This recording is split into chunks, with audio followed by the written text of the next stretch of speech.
Alright, I left my review for the Wish World and why it was so amazing, why I love it so much. This is a video for the reality war. I try to not do videos that I think other people can make, which is why I tend to just do fairy videos, because my fairies only I will make. But no one's raving about the reality war, and it's such a hype finale. It's so fun. It's so good. It's so pleasing. Yes, there's a lot of it that's frustrating, but we are going to just go through the reality war, and I will give my thoughts as we go. It's gonna be a good time. I do not understand people's despair about the reality war. It's brilliant. It's such a hype finale. What finales are as hype as this, you know? I think the only finales that are this hype are the RTD1 finales, you know?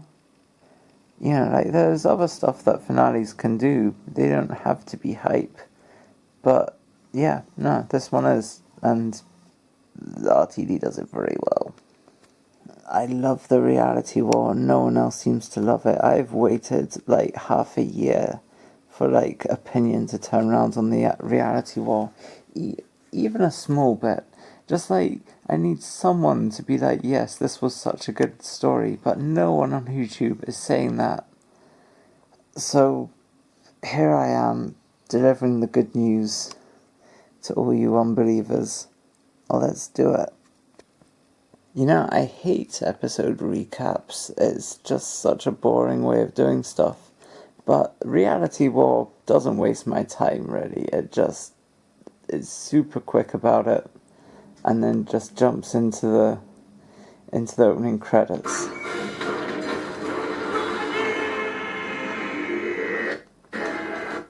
And I know I said this about Wish World, but these are great credits. I love it. It's such vibrancy. These are magical credits, visually, mostly visually, it's just phenomenal. It's a treat. And this is a part of the reality war, so I will acknowledge it and give it the respect it needs now. Beautiful credits. Treating the vortex like a magical wonderland of colourful dreams. I love it.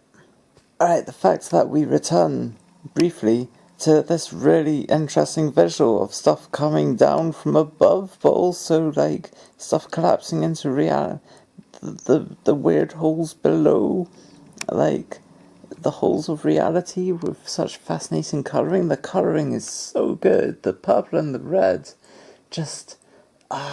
there's such a good colour combination. You can't bend your mind what's going on, but it does feel like reality is just coming apart. It's so good. So I love this for that, you know? We get that amazing visual again. The taxi coming down is just great. Beautiful, absolute phenomenal. The door appearing is pretty hype. It's very Russell T Davies, yes, the cliffhanger ended at the moment of most tension, and the moment after that will be so much less tense. But it's the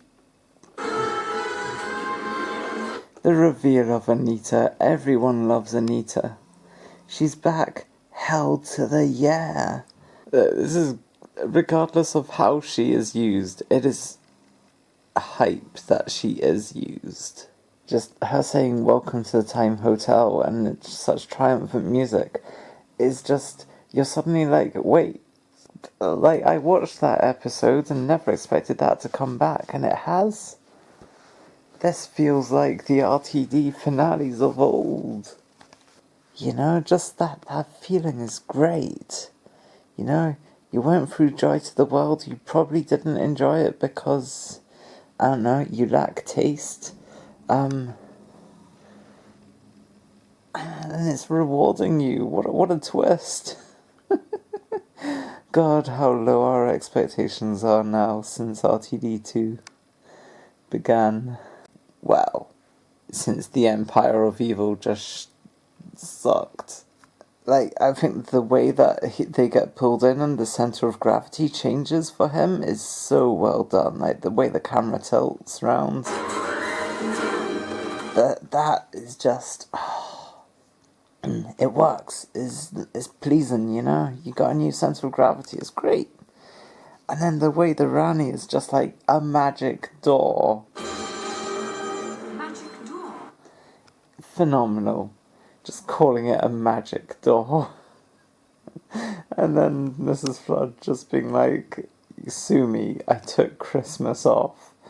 It's like, it's so good. It's like, wait, so Wish World actually, not Wish World, Joy to the World happened on Christmas? It's not just a Christmas episode? Like, I love just in universe, somehow it was Christmas.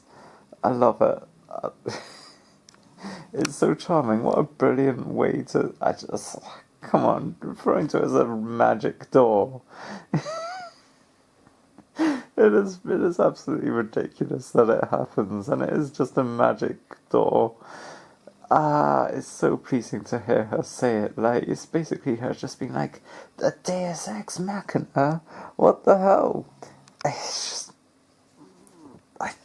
it's perfect. Like, the fact that Ruby wakes up and Carla's there being nice, but you know that she could turn on her so easily, and just like, there's something juicy about the fact that we know that, like, Carla starts like this, but will very readily, like, turn on Ruby. You know, it hurts. It's like, you know, it's kind of relatable in the sense that, like, my mum sort of, you know, she started off, you know, there's like sides to her that are good and stuff, but like just the parts of her that turn on me just, it sucks. And that kind of ambiguity, that kind of like multi-layeredness, you know, the sort of two sides to the mum, and the sort of missing when it was good, you know? Going back to that state is, I don't know, there's something that I like it. I think I really enjoy having all of the characters, just like we see how their day ended and then them starting the day again. There's something satisfying about it.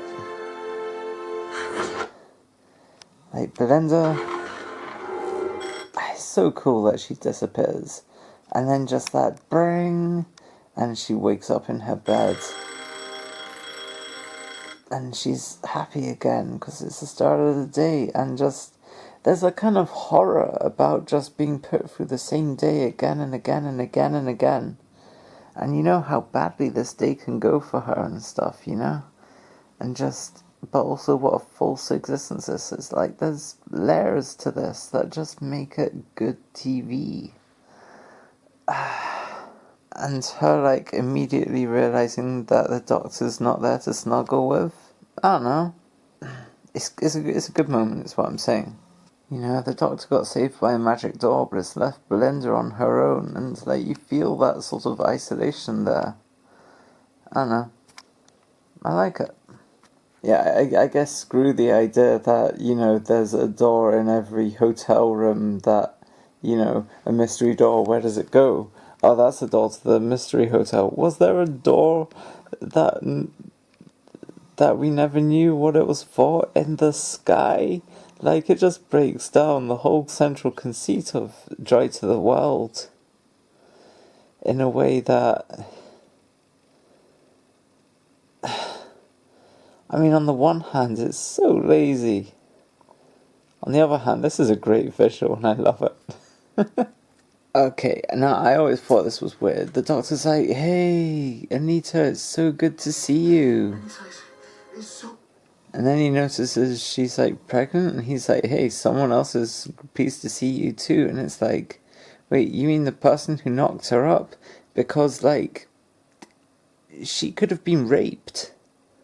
Like, it just seems kind of inappropriate to, like, assume the circumstances under which she got pregnant, you know? Like, goddamn. Her saying this place is in trouble, and then we just, like, get this shot of, like, the Time Hotel just being like, abandoned hotel, and it's got this rotating text. That's cool. That's dramatic, you know? It was a good vibe. Yeah, I don't like how she's like, the doctor's like, hey, how do you know about Time Lords and stuff? When I left you, you were so, and she says, ordinary. And he's like, I didn't say that. I just don't like how, I don't know.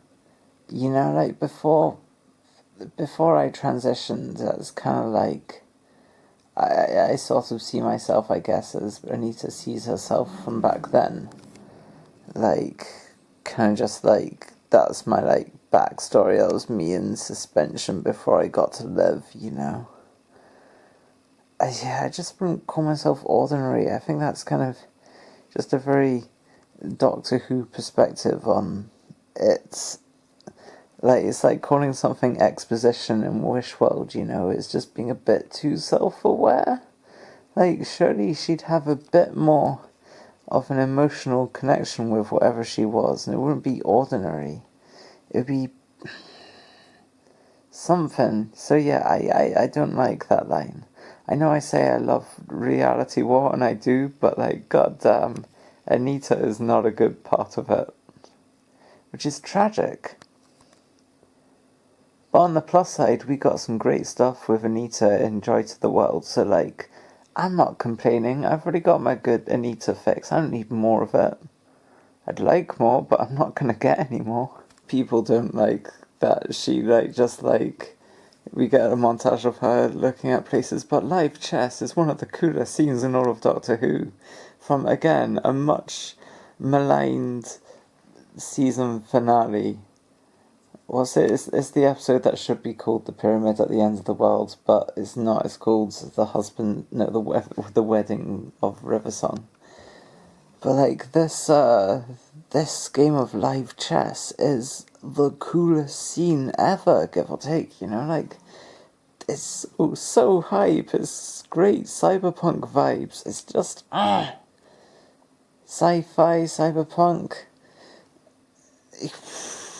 I love the scene, and to call back to it, it's such a specific scene. It is the fan in me that loves this, but I am a fan, and I am a fan of revisiting this. Whereas revisiting Day of the Daleks just doesn't quite land, you know? I don't know, it just doesn't feel like she's there. It's rubbish. And I want it to not be rubbish. I want to believe that Anita's in this scene, but it just feels like they're just playing footage.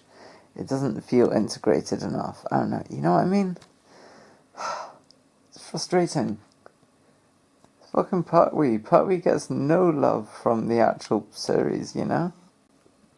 Apart from the recurrence of Venusian Aikido. I guess he gets a bit of love, but, you know, he's hardly the Doctor people talk most about. Okay, I absolutely hate this. I guess she can be monogamous, but you know, like, even monogamists don't just pick one partner and then never partner with anyone else. It's called serial monogamy, because you go from one person to another person, you know, like, there's just one at a time. So her seeing Rogue is... why would that make you think that, oh, I'm in love with the Doctor, but I can't have him because he's into this guy? It's bisexual erasure. Which, you know, fair enough, I guess. She comes from London, modern day. Bisexual erasure is just ingrained into her. But it still sucks. It's such a weird scene. And just her face dropping. She's like, oh, okay. It's like, well, what's going on here? I also just hate the idea that she's super into the Doctor. Can we just have someone who's the Doctor's friend? Does everyone have to be really into the Doctor? Come on. It just feels like such a waste of her character. Like, she was better than that. She was more interesting than that, you know? I promise you I love this episode. Said in Wish World, and I'll say again, this design is amazing. The cracked skin, the eyes being covered by stuff. It's always such an evocative image, having the eyes covered. The kind of fetish wear made of the goo that they're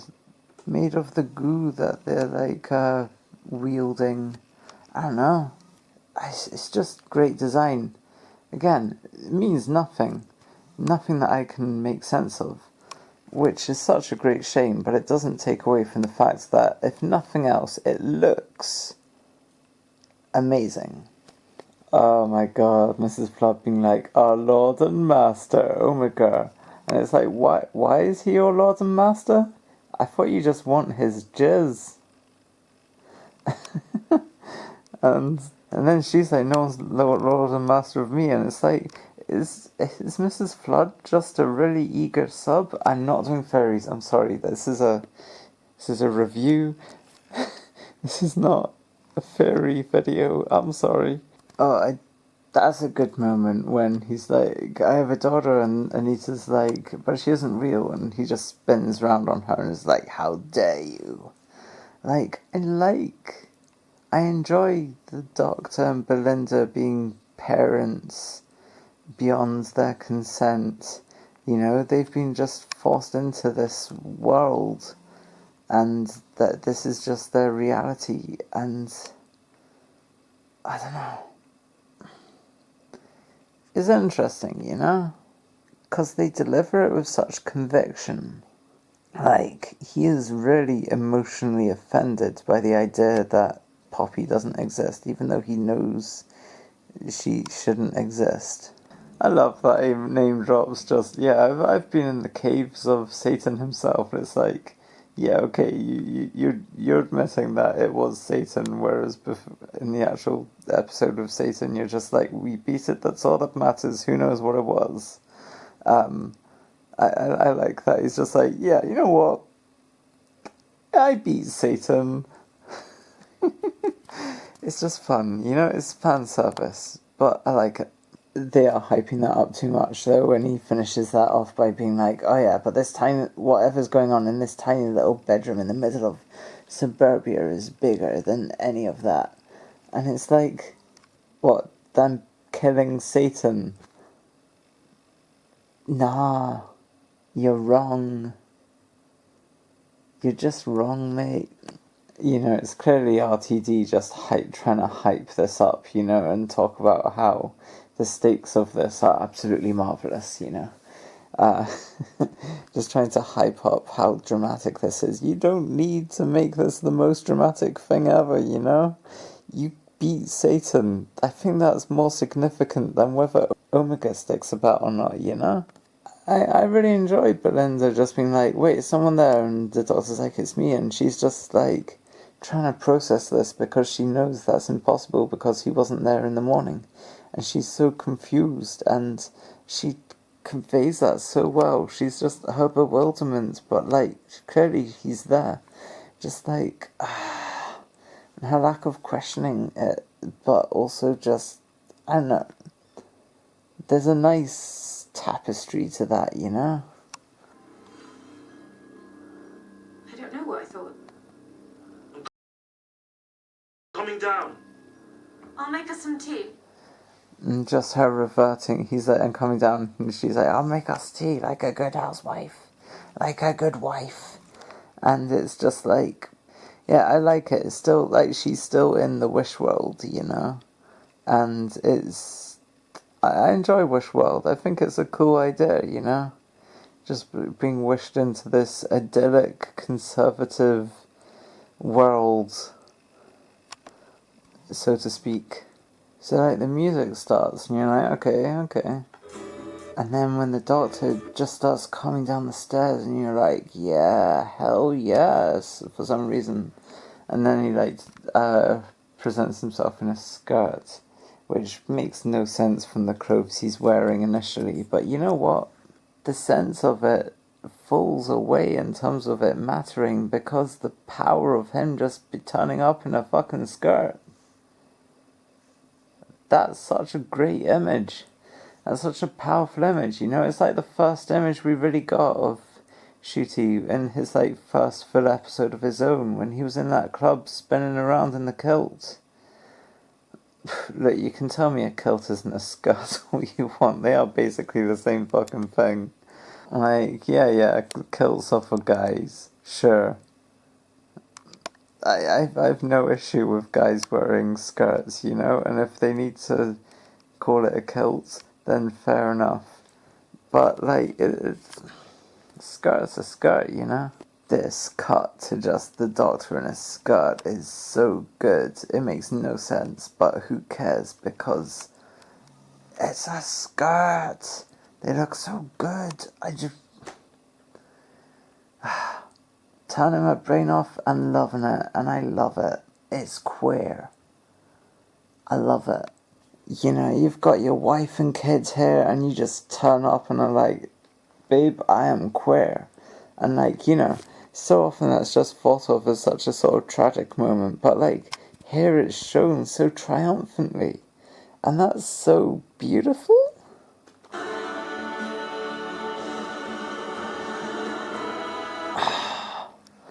Like, that's really cool, you know? People like put focus on like, oh, we're destroying your family's lives by coming out as queer. But this reads as such a triumphant, climactic moment of joy and brilliance and queerness and just... I love it. The Doctor in a skirt. I will take all of the rubbish Anita scenes and more if it will give me the Doctor in a skirt. And like, not just any Doctor, a guy Doctor in a skirt, you know? Jodie, it would have hit differently.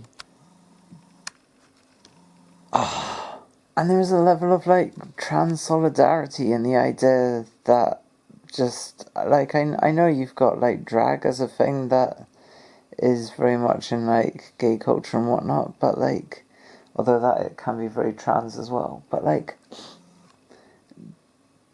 cis people, not that the Doctor is cis, but cis people just wearing clothes that aren't traditionally associated with their gender is such a powerful form of like trans solidarity, and to have it in the show, hell yeah.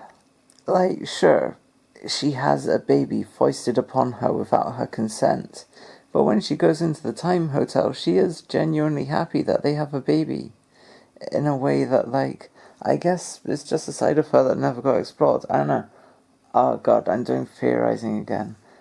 But like, yeah, like maybe this is something that is a part of her character, and she hadn't unlocked that, found that out about herself until she actually had a baby, and now she's fucking loving it. I mean, that's possible. Like, the implications are maybe not amazing, just being like, you know, women who don't want babies, you know, make them have babies and see if they change their tune then, you know? Then they'll, like, fit into their natural rhythms. You know, it's natural for a woman to have a baby and for that to be her identity and all that, you know, like, that to be her, like, crowning achievement of her life, the very thing that her life is about. The messages are off, but unlike the Interstellar Song Contest, I can overlook it. Like, I acknowledge bad messaging. Bad messaging is an absolute joke the way Anita's used. She was previously like, oh yeah, I was ordinary, but now I know stuff. And now the Doctor's like, hey look, this is Anita. And instead of like, you know, having all this confidence about like her deal, like she's just, you know, how she's not ordinary anymore. She's suddenly just like, I just work in hospitality. Meaning that she's just like, she does see herself as just ordinary still, you know? Like, abominable use of Anita. The messaging with Belinda and the child is so bad. You know, there's levels to this which are just bad, and I'm not contesting that in any way. But also, the Doctor's wearing a skirt. Iconic. Again, as I said in Wishworld, this is one of the best Kates that we get. And this whole, set here is just amazing. Like, the whole unit set with the green light fixtures. There we go, here's some more green light fixtures. They're so shiny. And just the unit set has never looked this good. It's never even come close to looking this good. Wooden desks, what a concept. Just nice colours, what a concept. You know, Conrad did good with his interior design. That's all I'm saying.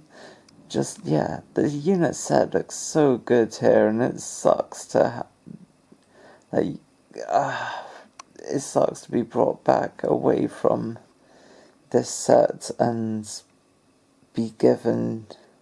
I hope they keep this set and they don't just change it to the old unit set, because that one was rubbish.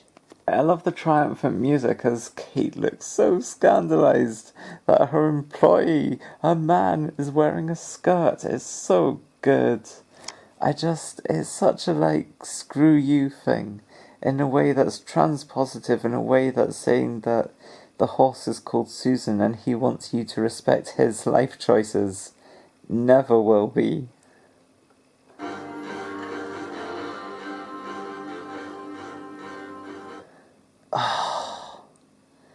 The queerness, the sheer queerness, and the proud queerness, this means so much to me, you know? This is a massive part of the story for me. I never remember it when I think of it, but just, the best moment I've ever had watching Doctor Who was at Christmas, watching Ncuti in his kilt, twirling around in the club, with a bunch of my queer friends. That was everything to me. Just such an openly, beautifully queer main character. It meant so much to me. It was the best viewing experience I've ever had. And this, calls back to that. And it's in Ncuti's, it was in his first full episodes, and now this is coming back to his final episodes. I don't know how to convey how much this means to me as a polygender trans woman, you know? Mr. Smith. But it does mean so much to me. It just does. You know, he's not treated by the narrative as in any way dangerous for doing this. He's not suddenly a danger to kids. He's the opposite. He's here to save kids. You know? And having that, having media where there's, trans themes going on, and, the Doctor is trans. Gender fluid, or at least gender changeable. I don't know, I guess that is fluid, but yeah. This means a lot, is what I'm trying to say. You know, Kate's just what on earth do you think you're wearing? He's just the future! Which I think, is just triumphantly being trans acceptance is in the future. You know? We are going to get better at this stuff.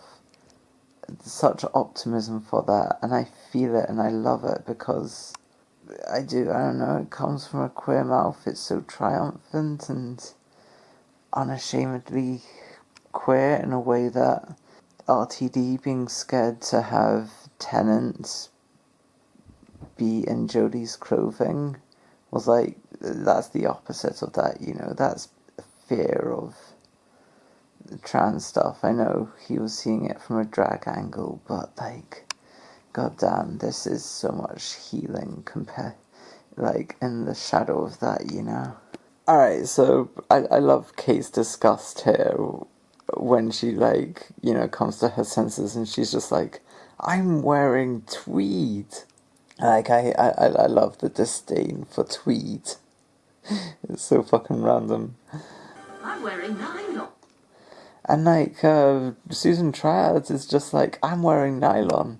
Can anyone actually tell that they're wearing nylon? Like, how do you notice that? Like, doesn't nylon, like, feel like quite generic sort of, like a lot of synthetic stuff and whatnot? I don't know, like, how can you know it's nylon? I love that, though. Do I love it? No, I think it's weird. But it's like a fun little detail to think about. I don't know, maybe this is just because I'm clueless. I don't hate it, though, you know? It is what it is, and so I like it. And, you know, because I'm trying not to just, like, make this video super long, I'm not pausing and just reveling in how everything Shooty does is absolutely amazing. But Shooty is absolutely amazing. His acting is so magnetic. It's so good when he's like, I'm not John Smith, I'm the Doctor. What a moment, what a moment. It just, he oozes doctoriness. He's so good. The implication that the Vlinx was just in a crate and now has come out. God, the Vlinx. They really just fumbled the Vlinx and introduced something really interesting and then never made them interesting. It's mind-blowing, but that's what Doctor Who does. It just tickles your balls and then punches you in the balls. That's my analogy. Tickles your balls and punches you in the dick. The ball tickling was fun, but then they did nothing with it. It's like, at this point, I'm not even happy to see the Vlinx. I'm just like, you're wasting space, my man. Can we have someone more interesting? I think it is cool that their legs are just wires. Well, it does just look like they're sitting down, usually. But, like, in this, like, just looking at them closely, you can see that their legs are wires. Like, what a cool idea for a character that they just never do anything with. I guess you could say that about most people in UNIT. Right, let's look at one of the most angering parts of the whole story. Reality is reasserting itself, is it? Here we go. Yes. You didn't get to be part of the amazing disabled people uprising who were going to take down God. Because RTD couldn't imagine you existing even for a moment. Oh my god, it hurts. Because, like, even now that she's here and the Doctor says that line, she gets almost no lines, clearly showing that RTD still can't imagine that she exists. You know? She's just a non-character in this. It hurts. I love this character so much, but she stopped being a character just after she, like, asked about, you know, the Meeps pronouns. Suddenly she stopped being a character, and for that small time I really valued it, and just, it hurts, alright? It hurts to see her so much and she's just not used. Why couldn't you just leave her in the noble family house and then I wouldn't need to be pining after her every time I see her? She is wasted. Like, this hurts harder than Anita because, you know, this is my one trans woman non-binary representation in the show. There's no one else like this. She's like, you know, my self-insert and just, it hurts. God, I thought it was going to be a lot more complimentary about this episode. I do genuinely adore this episode, though. You know, I have issues with it. But it's just such a roller coaster of fun. Just the way they stack up. Just like, oh yeah, Conrad couldn't imagine you existing even for a moment. And just like Rose getting no lines during that. She's got nothing to say about just coming back into existence. And then panning to Anita, because the Doctor's like, hey, you're back, thanks to Anita. And Anita's just like, I'm just in the hotel industry. It's like, why have you got all these brilliant women characters just minimizing themselves are just being minimized in this episode. And you just think of like what happens to Belinda getting put in the box, and it's just like, god damn. Like, the missed potential is galling, but I look past it and I enjoy what we have, even though, what we don't have just rips your heart out. But,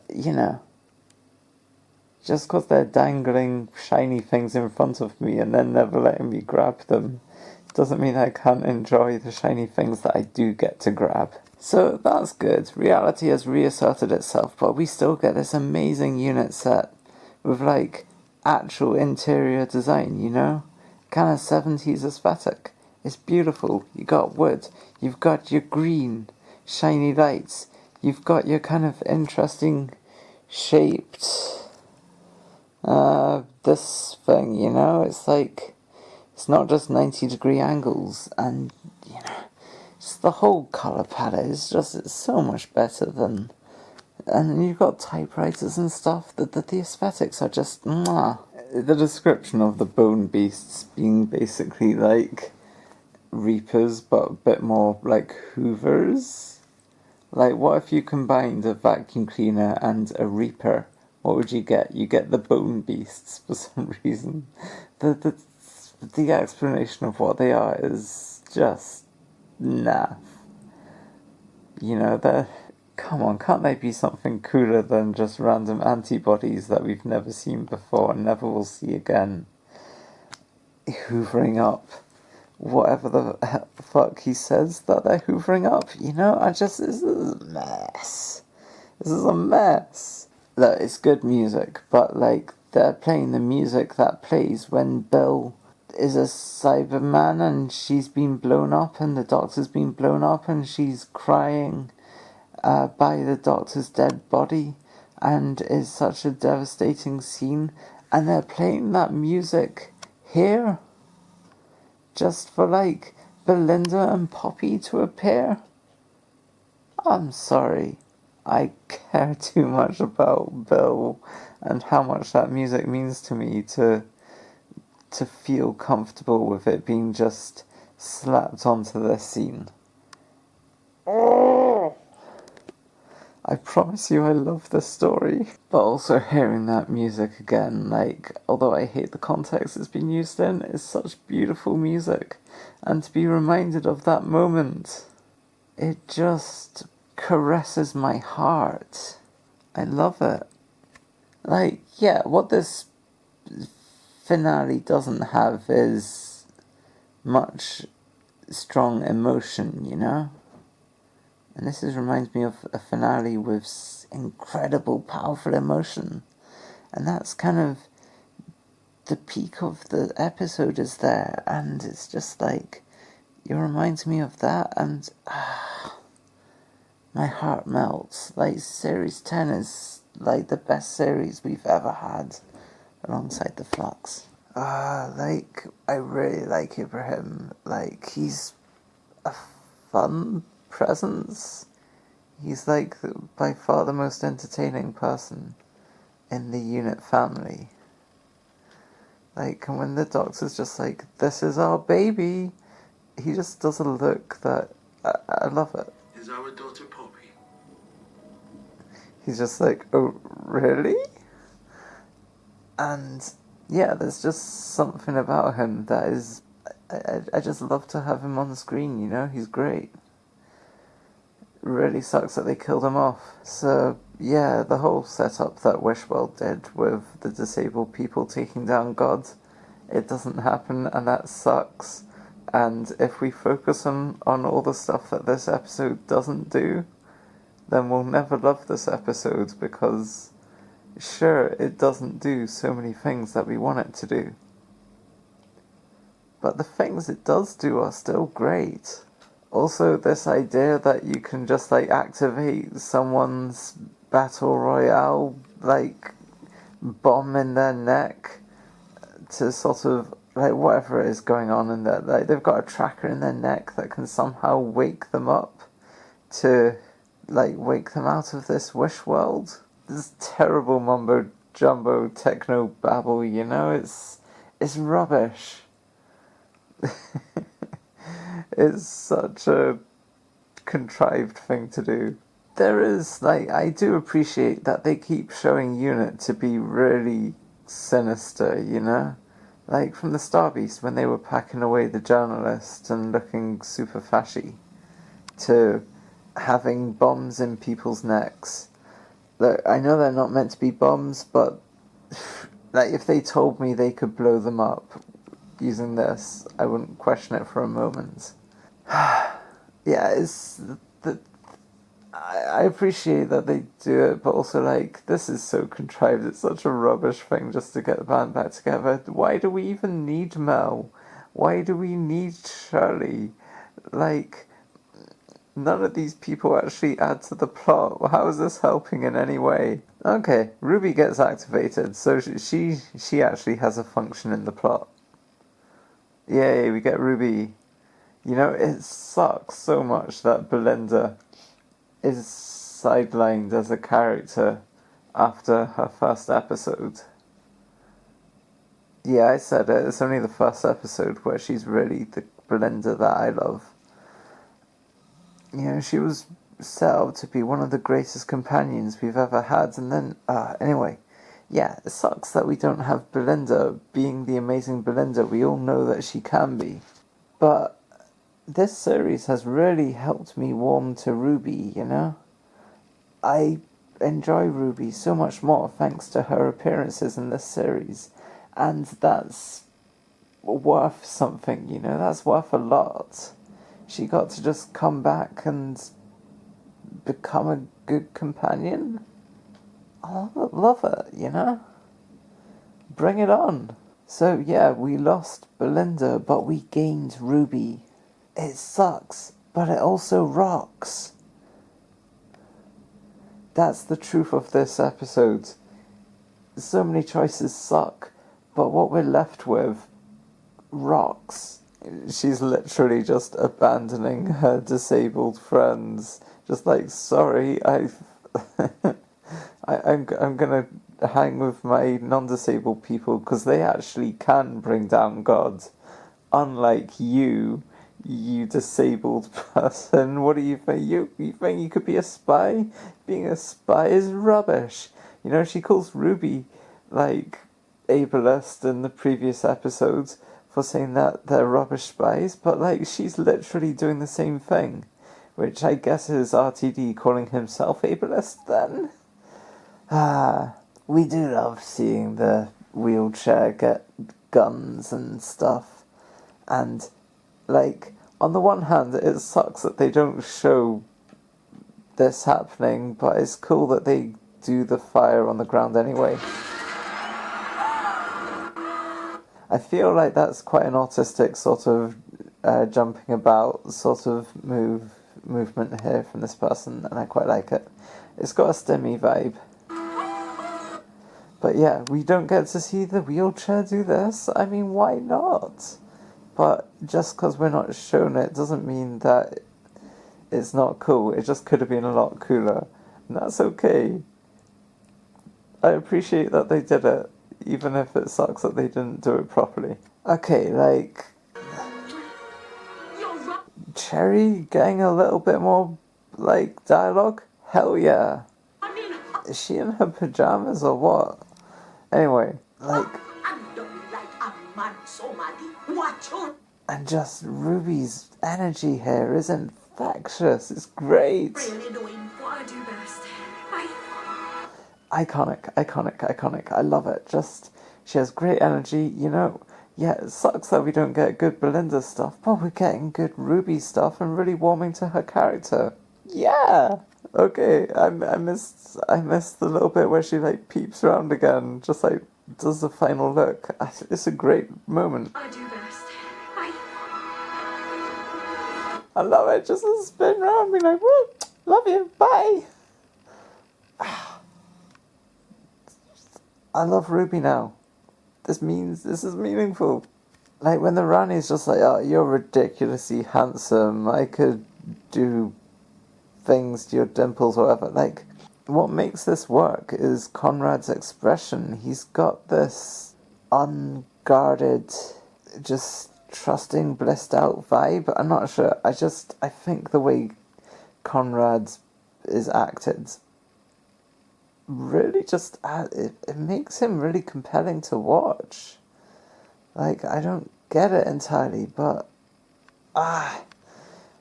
he's just standing there looking forward, kind of smiling, kind of like tense, but also like he's like tired but happy but not. I don't know.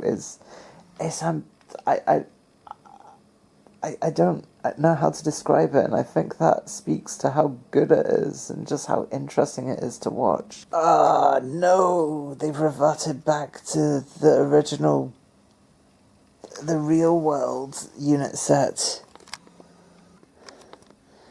That sucks. This has no res. What can I say? Like, compared to the F1, screw this. It's like Susan Triad's here, and it's like, okay, whatever, but then she disappears and Ruby turns up, and it's so hype. Just got the music pumping, and Ruby with her best hair she's ever had. Just like, Doctor! And, I don't know, she's got such a joyous expression on her face, and I love it.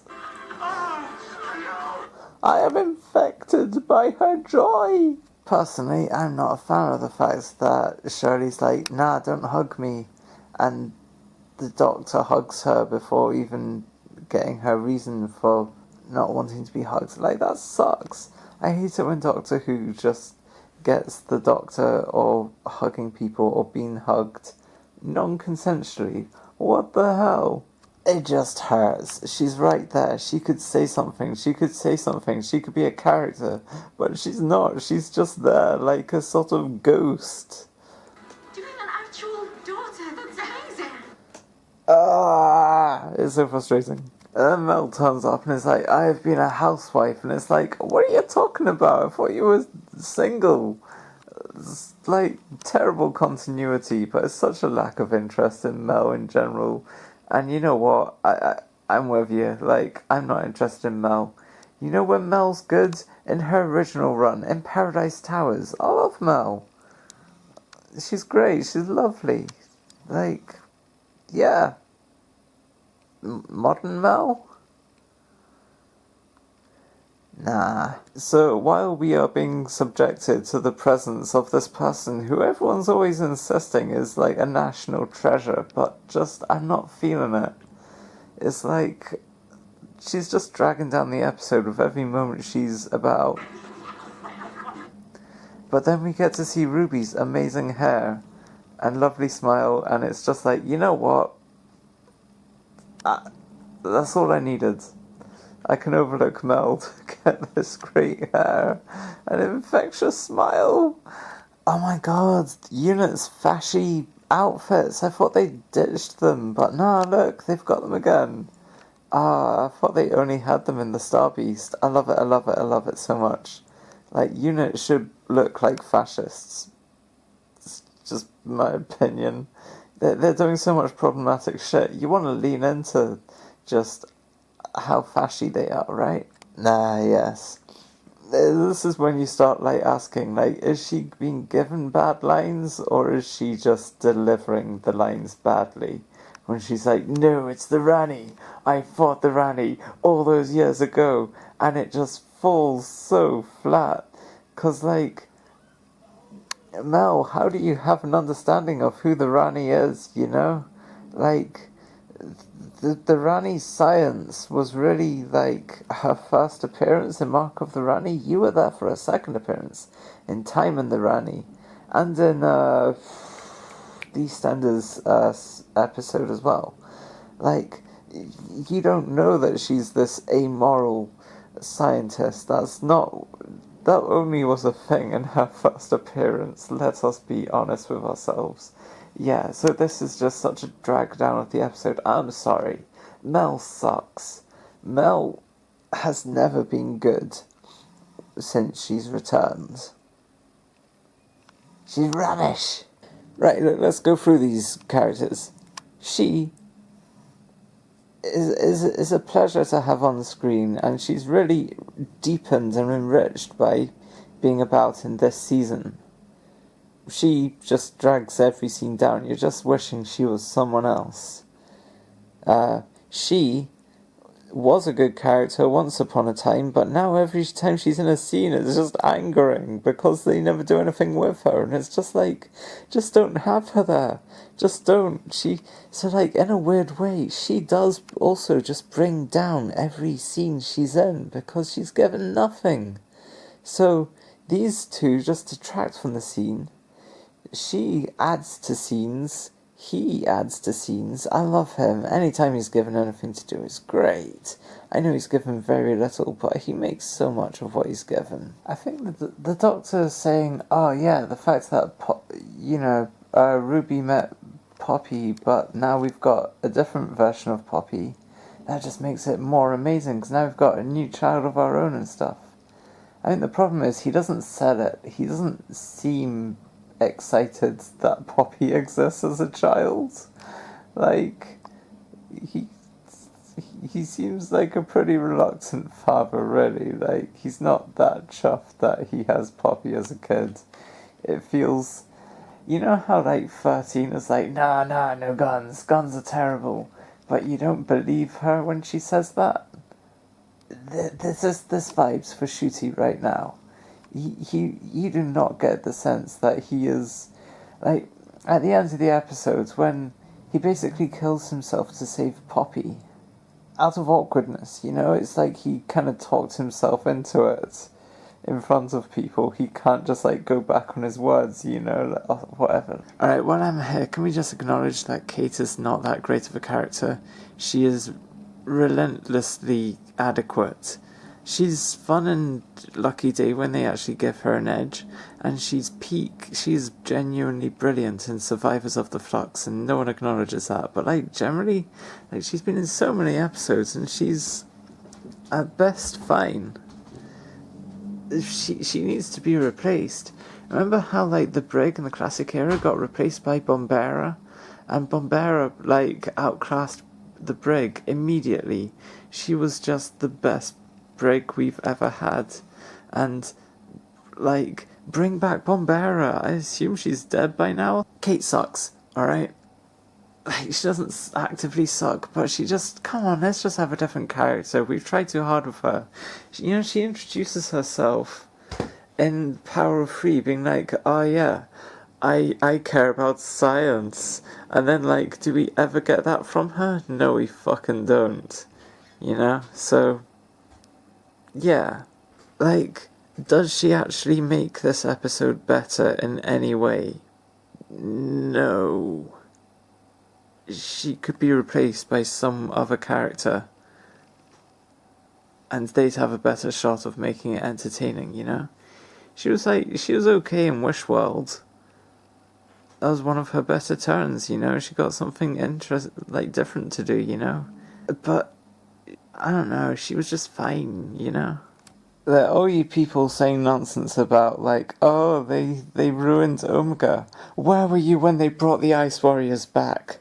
Their voice was the best thing about them, along with just being able to swing their arm and just throw you across the room with it. And, like, Series 10 had really good cube guns.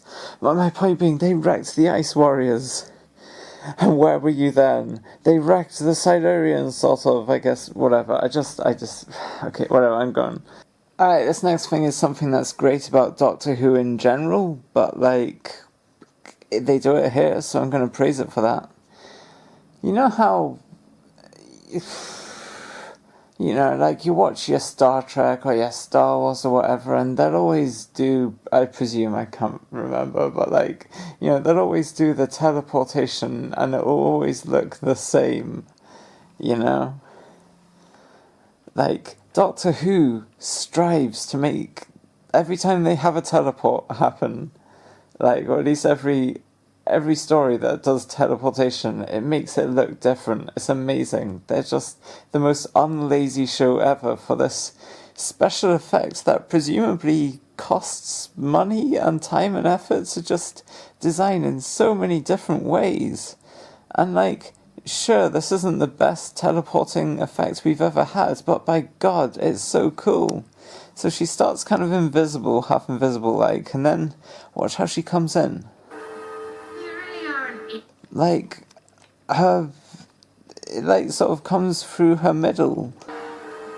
You really are an idiot.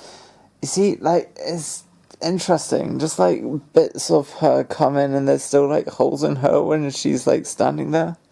I mean, that looks fucking painful. But I guess she's just trying to be badass about it. Is that punk?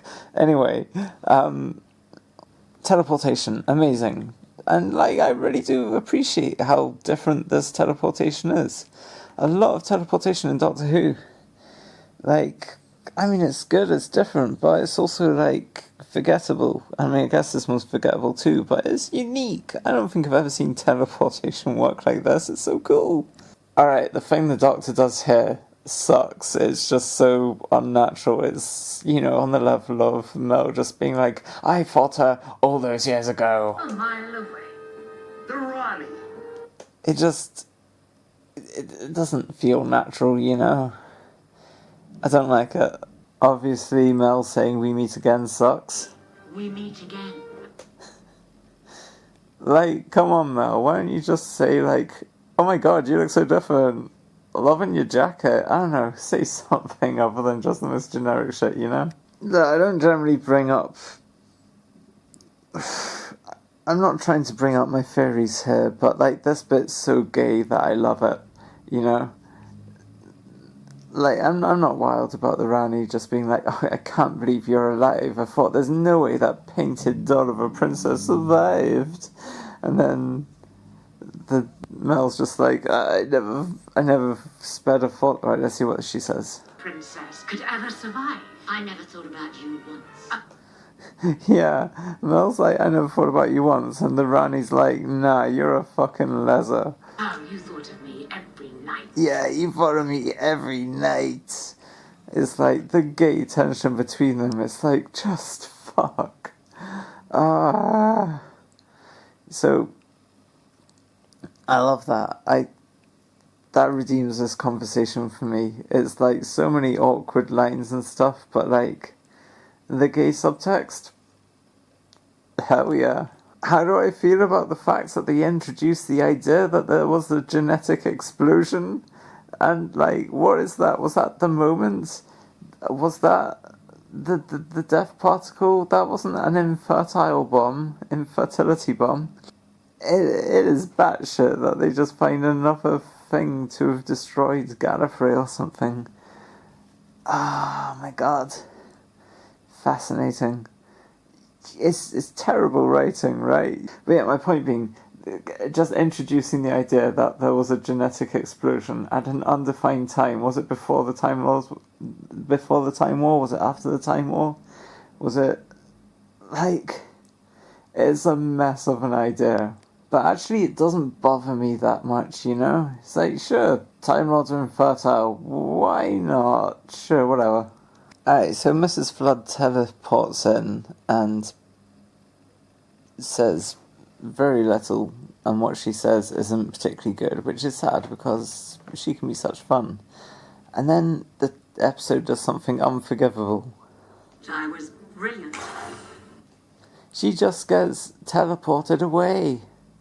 Did they even use the good teleport effect? I was brilliant. They don't even use the effect. Like, damn. You know? Damn. I mean, she used the effect to turn up here, so like... But like, teleporting away, they don't do it? Ugh. Disappointing. But yeah, they got rid of Mrs. Flood, the best Rani in the world. Okay, so Kate saying, my father fought Omega all those years ago, and he called him the Mad God, is a cool line. Like, not the whole, my father fought him all those years ago, but the Mad God? Hell yeah. That's building upon Omega, you know? Giving them more of a vibe. Not just copying and pasting the Wikipedia entry of it, you know? Just add in a little spice. The Mad God. Hell yeah. Do I think it's Kate who should be saying this? No, I think it should be someone associated with the Time Lords.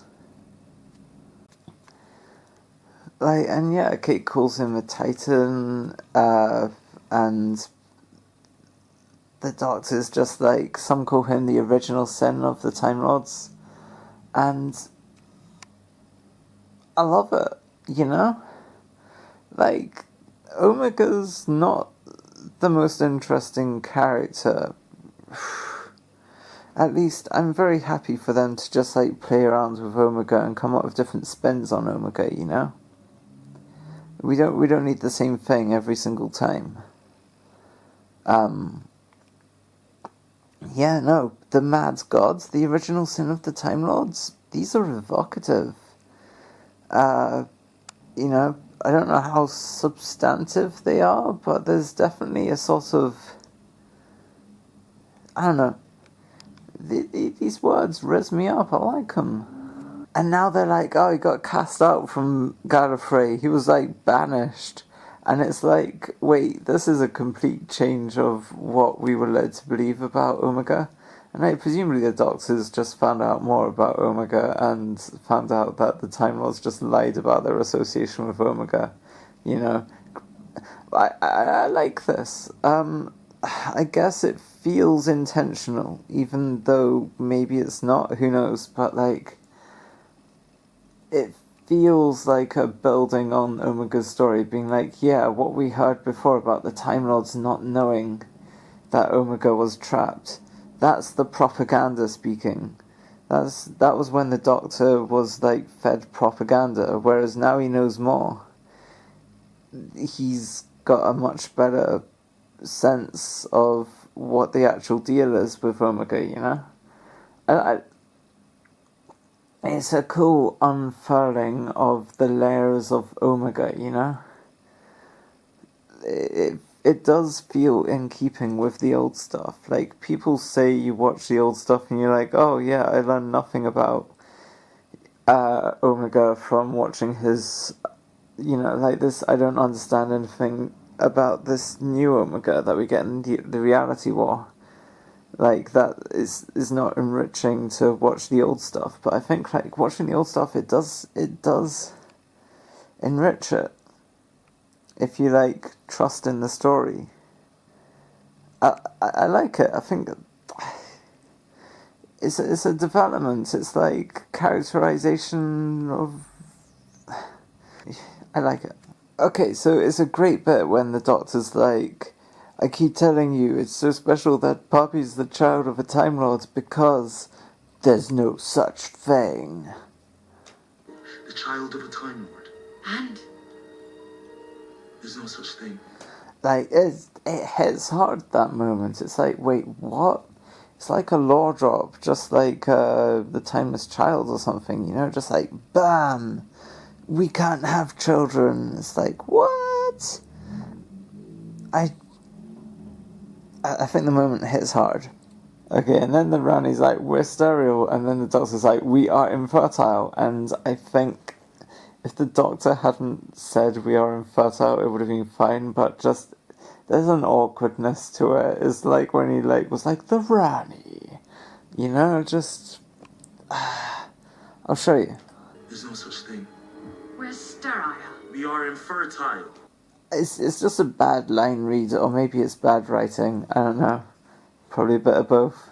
I like the Rani saying we're a biological dead end. I think that's a cool phrase. I think it's nonsense that the Doctor says sometimes. I think by generation is the life force trying anything to perpetuate itself, you know?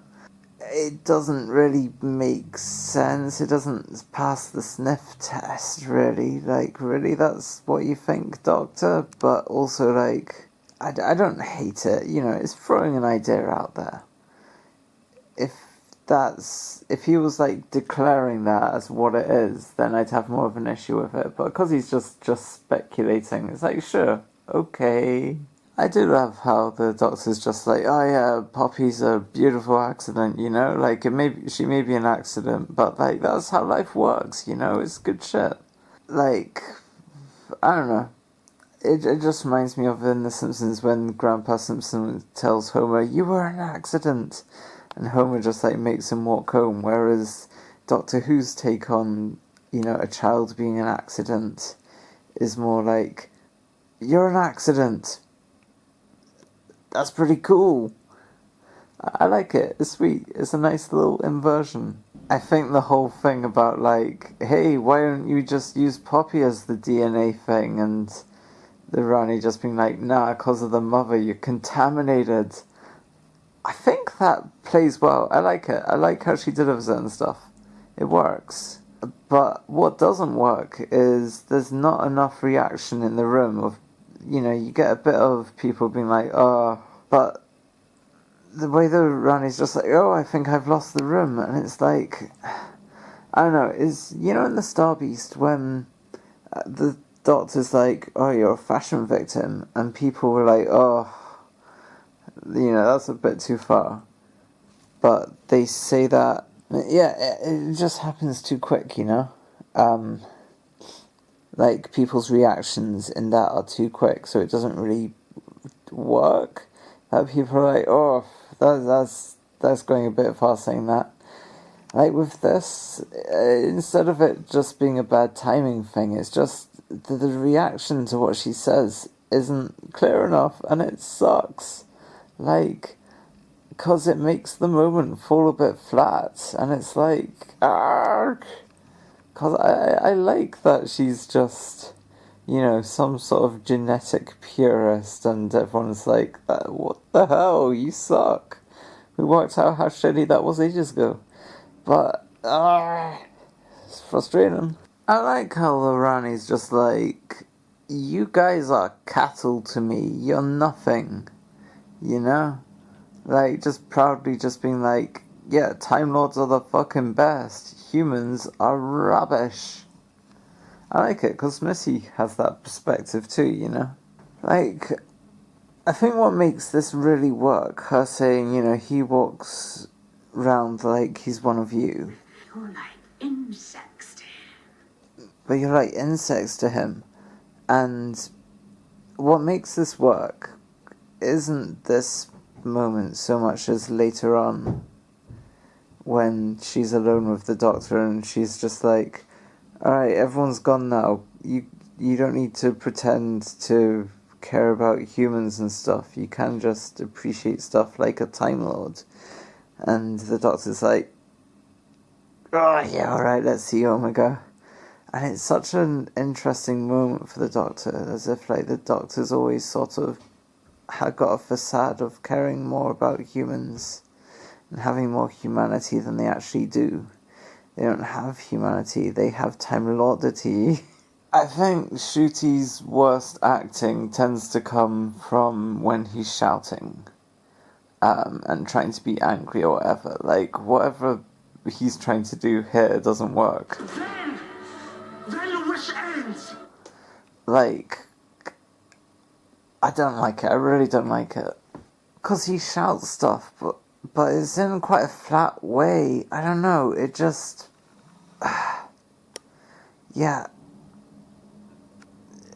His usual beautiful, incredible, just like nuance and just so many different ways of just having such vitality in him just get crushed into this monotone shouting voice that just, I don't feel it in my bones. It just feels like an actor not doing the acting very well.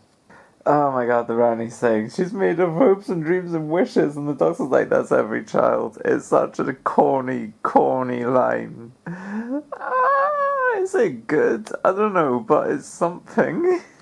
It is weird that Belinda just gets obsessed with this baby, and Shirley's like, we can't do that, I'm just disabled, we got fucked over.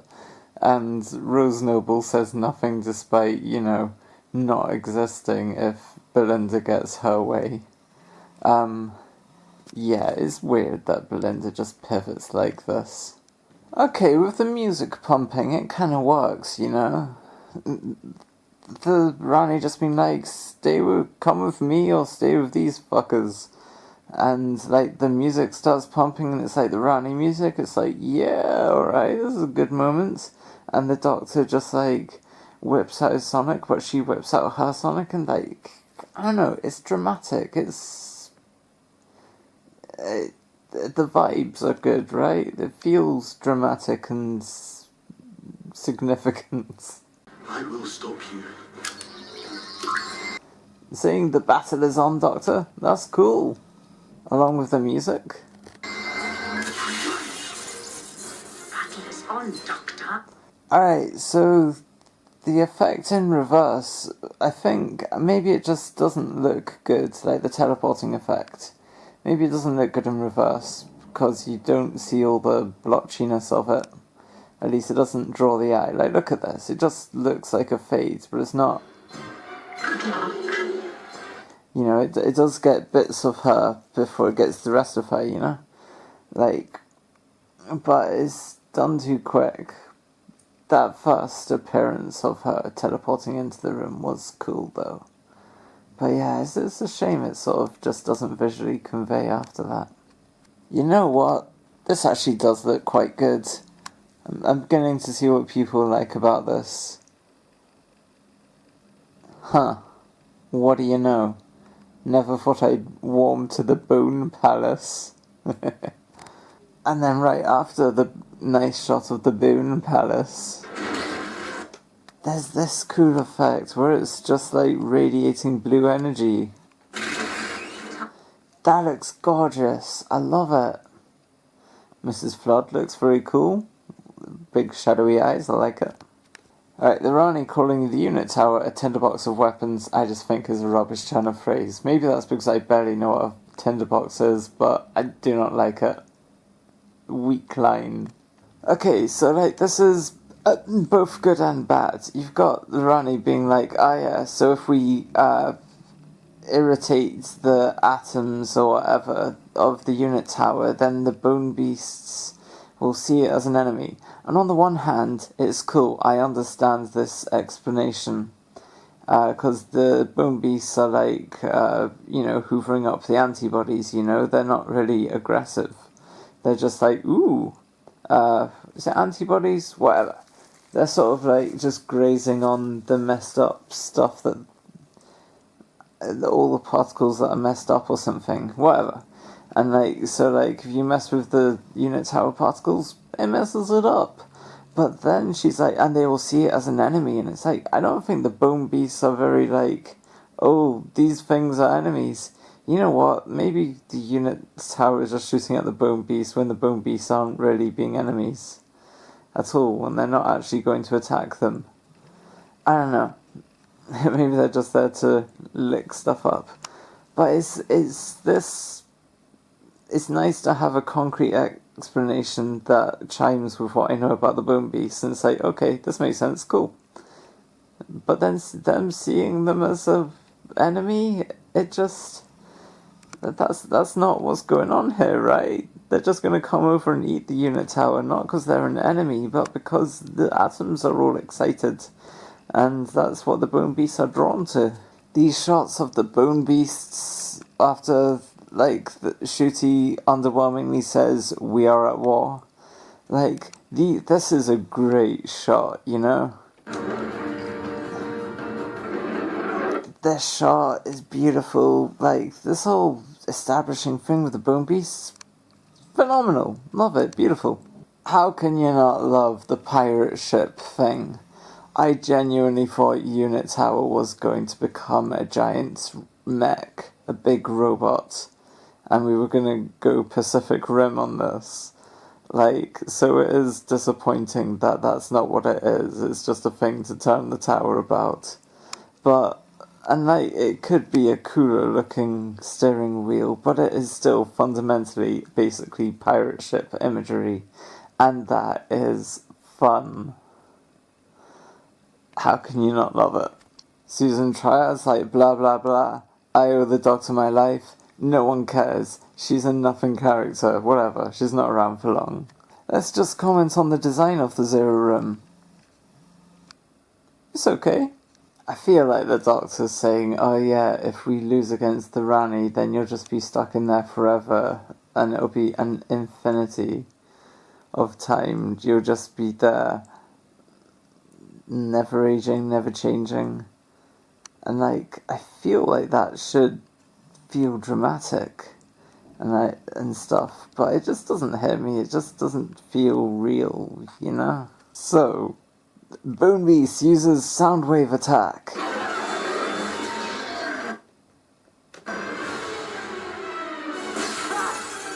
Like, that's an underwhelming attack. Like, I guess it's a bit dramatic that the glass gets blown out, but like, it's a naff attack. That's all the Bone Beasts ever do. Is that just the only attack they do? Well, whatever. Like, but the unit response is so cool. These, like, parallax cannons.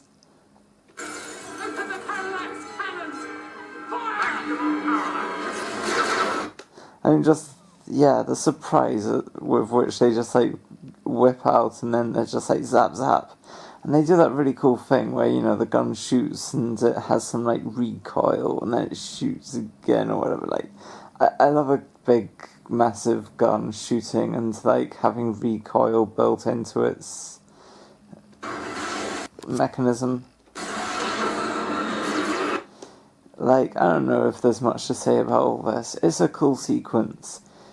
Is there any substance to it? Not really. Does it need to be? Nah. Unit tower? A battle tower against bone beasts? It works. It's fun. It's maximum style, zero substance. Who cares? Yeah, I guess it's worth commenting on just how the Doctor's like, yeah, if this doesn't work, we probably won't remember. And Belinda's like, that will never happen. And it's like, where is this side of her coming from? I don't know, it's weird. But the good part of it is she's gonna disappear out the episode for quite a long time.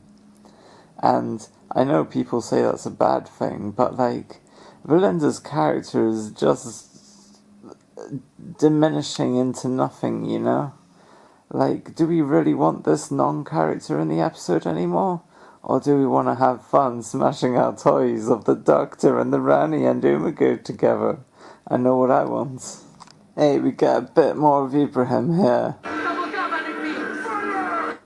Maybe that's all he gets to say is fire, but I like him. I like every time he gets to say something. I do. And now this beam has 2 cannons rather than just 1? Okay.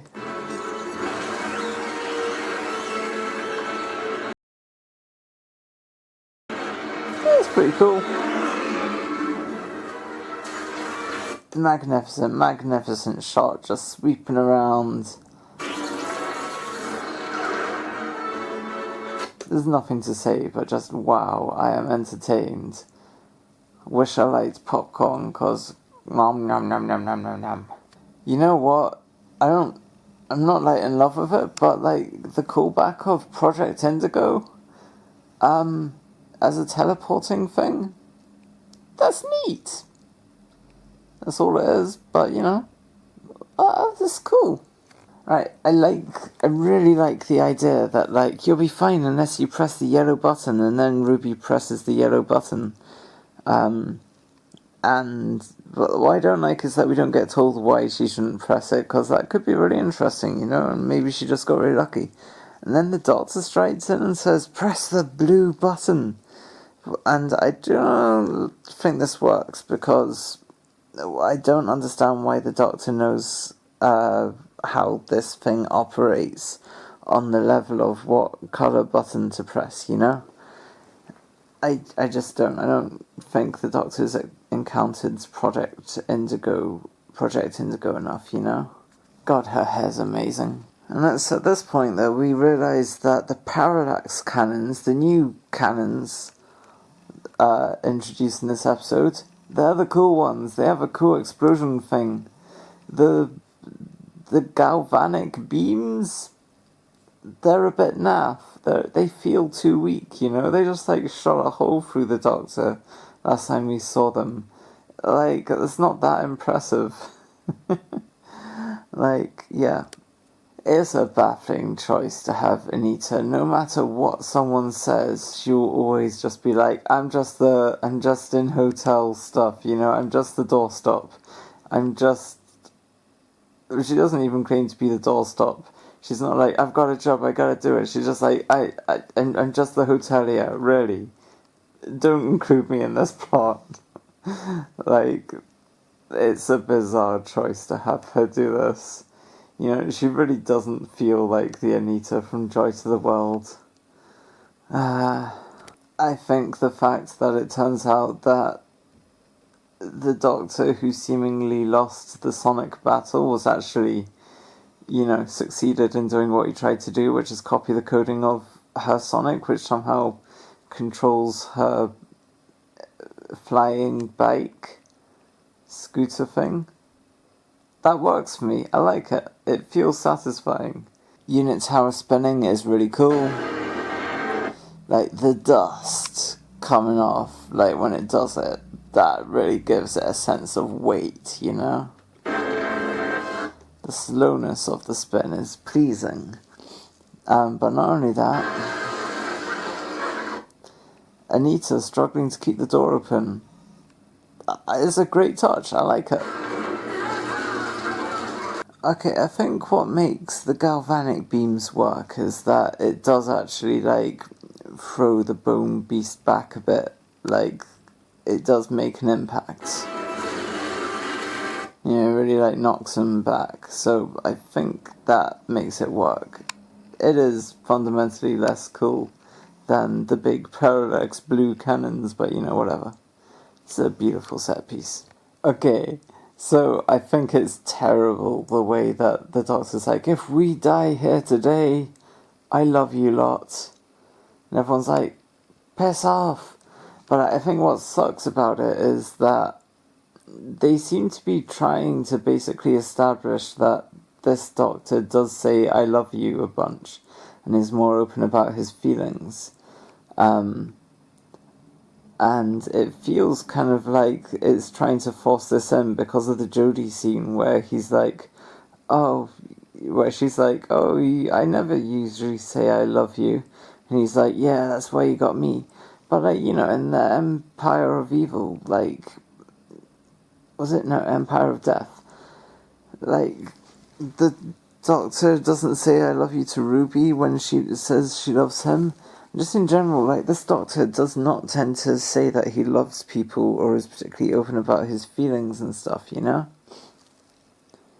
Like, it's really contriving just to have him say he loves people. But, like, literally, I think what's egregious about this, like, it could work. Or at least it could mean something that he's saying I love you, but he's just saying I love you all. And, like, he's saying it to an entire room of people. Like, that's not... You know, it doesn't have the same emotional weight as saying to an individual person, I love you. You know? It's of a different caliber. Him saying it to a whole room, it does not feel like the equivalent of saying I love you to Yaz, for example. So the fact that they're just shoehorning that in here, it grates on my titties. I love you, Lord. Just shut up and go! Okay, so that moment sucked. But, like, when we pan out a little, and as the doors are closing, we see him, like, spin round. And the skirt just looks incredible and cool. Like, this just... the way the skirt billows like that. I never noticed it before. It's not a particularly noticeable moment, but it looks cool. This is cool, the action shot, you know, he's like... There's the galvanic beam shooting away while he's flying on this scooter that is a kind of crap design, although the blue hair is a cool touch. The blue turbine looking bit.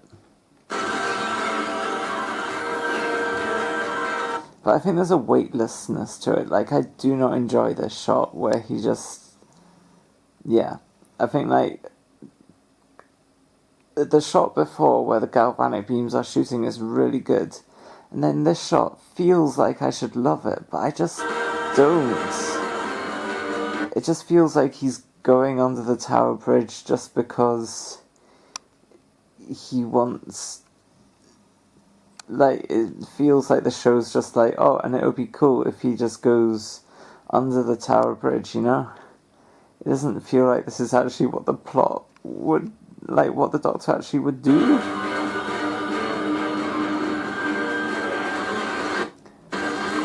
It all feels so weightless, and I think it's because it's so panned out.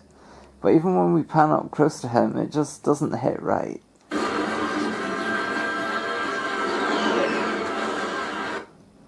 Maybe that's because we pan too close to him.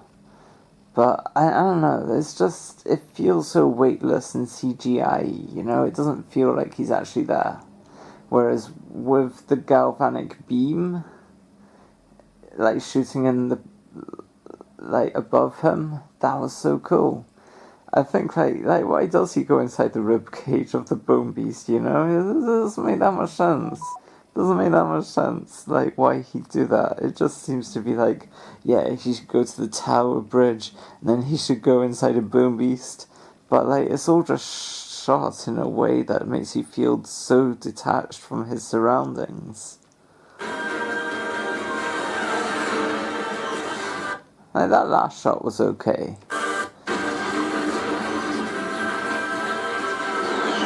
Like, this is shit. And then this final shot is okay, but like the problem is we've already had like a massive panned out shot, and it felt so nothingy that by the time you get this shot, it just doesn't hit the way it could. Like that, you move from one part of the battlefield and pan the camera, and there's the Doctor. That's a great shot. But I don't remember this section for the great shots at the start and the end of it. I remember it for the middle bit where it just feels so weightless and like you're on a big CGI screen or something, you know? Now, you can't tell me this isn't an amazing bit of sound design and just a really compelling moment. You know, music's blaring, things are exploding, and then suddenly we cut to the Zero Room and it's sheer silence. And just the cutting off of the music is just genius.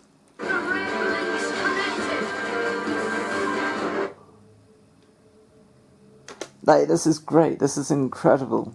And it's like, oh yeah, Belinda's in this story technically. And it's a good design for the Zero Room, you know, like, the colours work. I do like it. I think it's a nice looking Zero Room. But yeah, like, it's also very funny that we just cut to Belinda and Poppy doing absolutely nothing. This is their battle. But like, it's a great moment of the episode. You know what? The exterior of the Bone Palace does actually look... I think it just usually looks so thin, lanky, spindly, you know? But this, like, actually does have a heft to it. Yeah? So, like, I think this is cool. It gives it a bit more substance. What I don't like is that the Doctor smashes through a window now. Because it's the Bone Palace, he's going up to the bones, there's no clear shot of the window. It just feels so disconnected when he... Like, it just feels disconnected, it's weird. Again, the blue effect on the clock is really cool when it's powering down after being disrupted by the Doctor. That's pleasing. Okay, this is a kind of similar teleport effect, despite using a different teleport device. Although it's got more of a blue tint to it, and it looks good, doesn't it? Again, Doctor Who just swooping in and being like, we're just doing... Yeah, no, that was a different vibe entirely. That was like just outlining you as you disappear and creating a blue outline. Ah, that was good. See what I mean? Like, Doctor Who is just not lazy with its teleport effects. It, for some reason, is just like, nah, we're doing maximum effort. Every time we do a teleport, it is gonna be different. It's bonkers, and I love it. Like, why do they do that? I love that they do, but it's such a I've never seen anyone point this out. It's such a great little feature of the show. It just speaks to how inventive the show is, you know? And like, look how she comes out of it. It also looks great there. I don't know. It's kind of hard for the camera to capture it, but it did look good, trust me. Let's see if we can go back. Right. Frame by frame, let's appreciate this. So no one there. And then she starts to appear and it's this blue outline. This is a teleport effect we've never seen. Just this beautiful blue outline before Ruby appears, you know? Like, this is some Tron stuff, you know? This is beautiful, this is amazing. And she's not static, she's moving, that's really cool. And like, I absolutely love how Conrad's just waiting for her. And he's like, oh, you didn't think I'd be ready? And it's like, cool, I like this, you know? I think the showdown between Ruby and Conrad works so well. You know? He's got a gun trained on her, and I'll talk about it more as it happens, but like, I don't know, I like it, because he's such a clean-cut guy, you know? He's not a very action-oriented guy, but he's got a gun, and it's like, that in itself is a bit of a twist on his character. He's not a gun-wielding kind of guy, you know?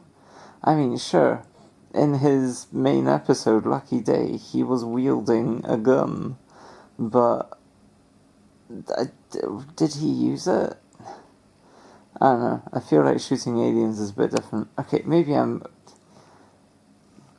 he's not a very gunny guy. I know he had a gun, and maybe he tried to shoot at the alien when it was like jumping about. I'm not sure, but no, it does feel meaty that he has a gun. Well, not meaty, but there is some juice to it, you know? I'm 50-50 on the Rani just being like, yeah, I know you haven't come with any weapons, only your words, you know, try and pull on my heartstrings, stuff like that. It's like, is that a good line? I guess it cuts to the point and makes his approach seem kind of weak. Yeah, I don't know. I'm neutral on it. It feels a bit like saying, and this isn't just exposition. It's not as bad as that. Not at all. But it just... I don't know. It also doesn't feel like the Rani would know this about the Doctor. They haven't encountered the Doctor that much. I mean, I guess they have, but like, presumably the Rani like knew the Doctor back when the Doctor was just caving people's skulls in with rocks and stuff when he was Hartnell. Okay, so when they're like, oh yeah, aren't you tempted, you know, the Time Lords reborn, and the Doctor's like, the Time Lords of Omega were tyrants. I like that, you know? It's, I think it does enrich it because, you know, previously we've heard that, you know, it was the Time War that made them bad. But here we've got Omega from before the Time War. And those people were tyrants too. It's not like the most amazing addition to the lore, but it's something, you know? It's a bit meaty. It's like, it's not just that the Time Lords were evil because of the Time War. It's also they've, yeah, I don't know, I think it's nice. Yeah, this whole bit where they're just like, you don't need to pretend like you're with the humans now. You're Lord of Time and Space. Act like it. Like, the reason that works is because the Doctor actually is like, yeah, you're right. And look, this is a new take on the Doctor, you know? This is a side of the Doctor we have never seen, at least not that I can remember. You know? Just being like, yeah, I'm not actually... Like, you know in the Claws of Axos, when the Doctor teams up with the Master and justifies it being like, yeah, look, let's just save ourselves, after all, we are both Time Lords. But we know that the Doctor's lying about that. But here, they actually play that straight, and it's like, nah, that's the case. I think it's a really unique examination of who the Doctor is in a way that we don't usually see. And the fact that this whole era has been building up how much Time Lords are gods. Because that's not what... Like, the Chibnall era with the Timeless Children did not establish the Time Lords as gods, despite what everyone says. They don't establish the Doctor as God. And I'm not going to go into why that is the case, because I can't be bothered. But, like, this era has been heavily focusing on how the Doctor is a god and is essentially part of the Pantheon, despite not being part of the Pantheon, you know? Like, so it is, in its own way, a culmination of all of that establishing of Time Lords as not human, but gods, you know? That's cool. That's continuity within the era, which, you know, it's nice to see when we get it, because there's so much of the time we don't get that. Especially in this era. So yeah, they're like, don't you want to see him, the mighty one or whatever? And he's just, his expression changes, and he's just like, yes. And it's... Now act like it. Don't you want to see him, the Almighty One? Don't you?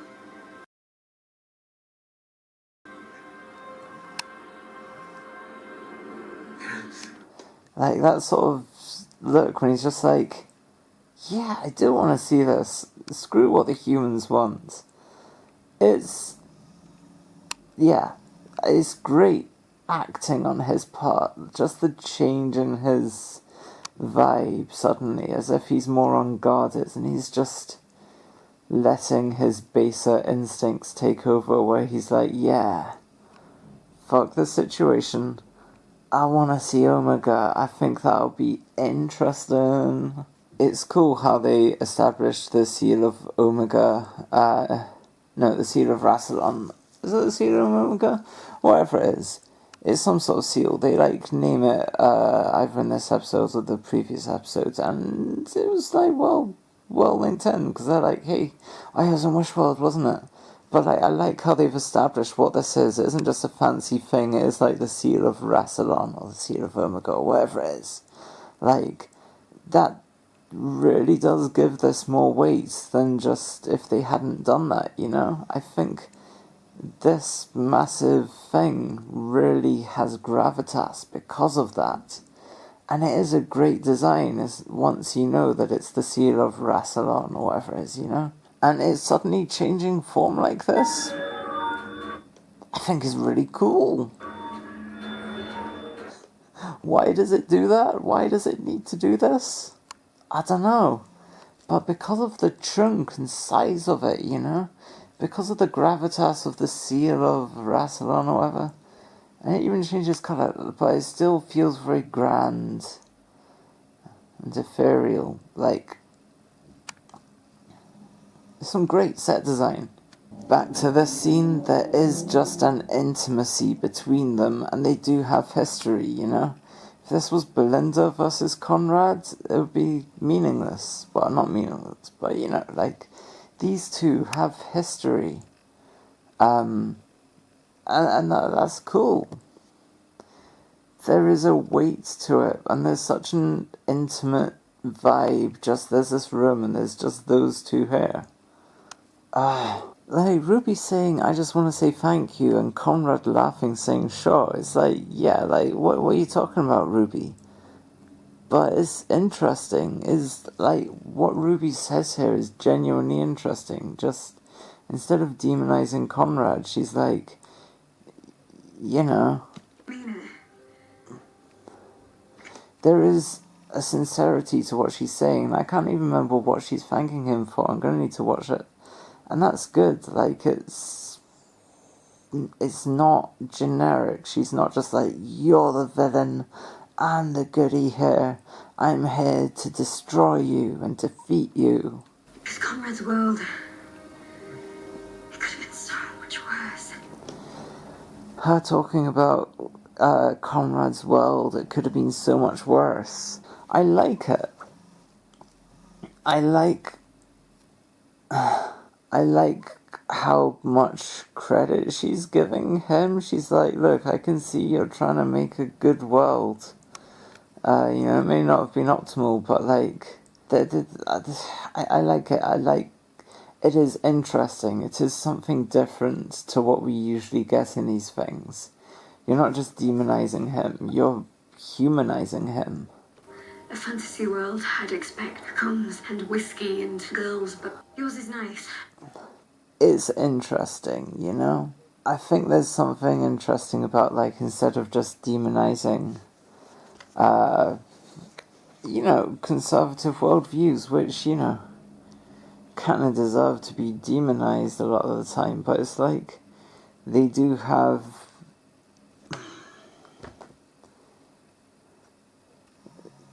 They're not necessarily entirely evil. Like, there is, like, good aspects that they are aiming for.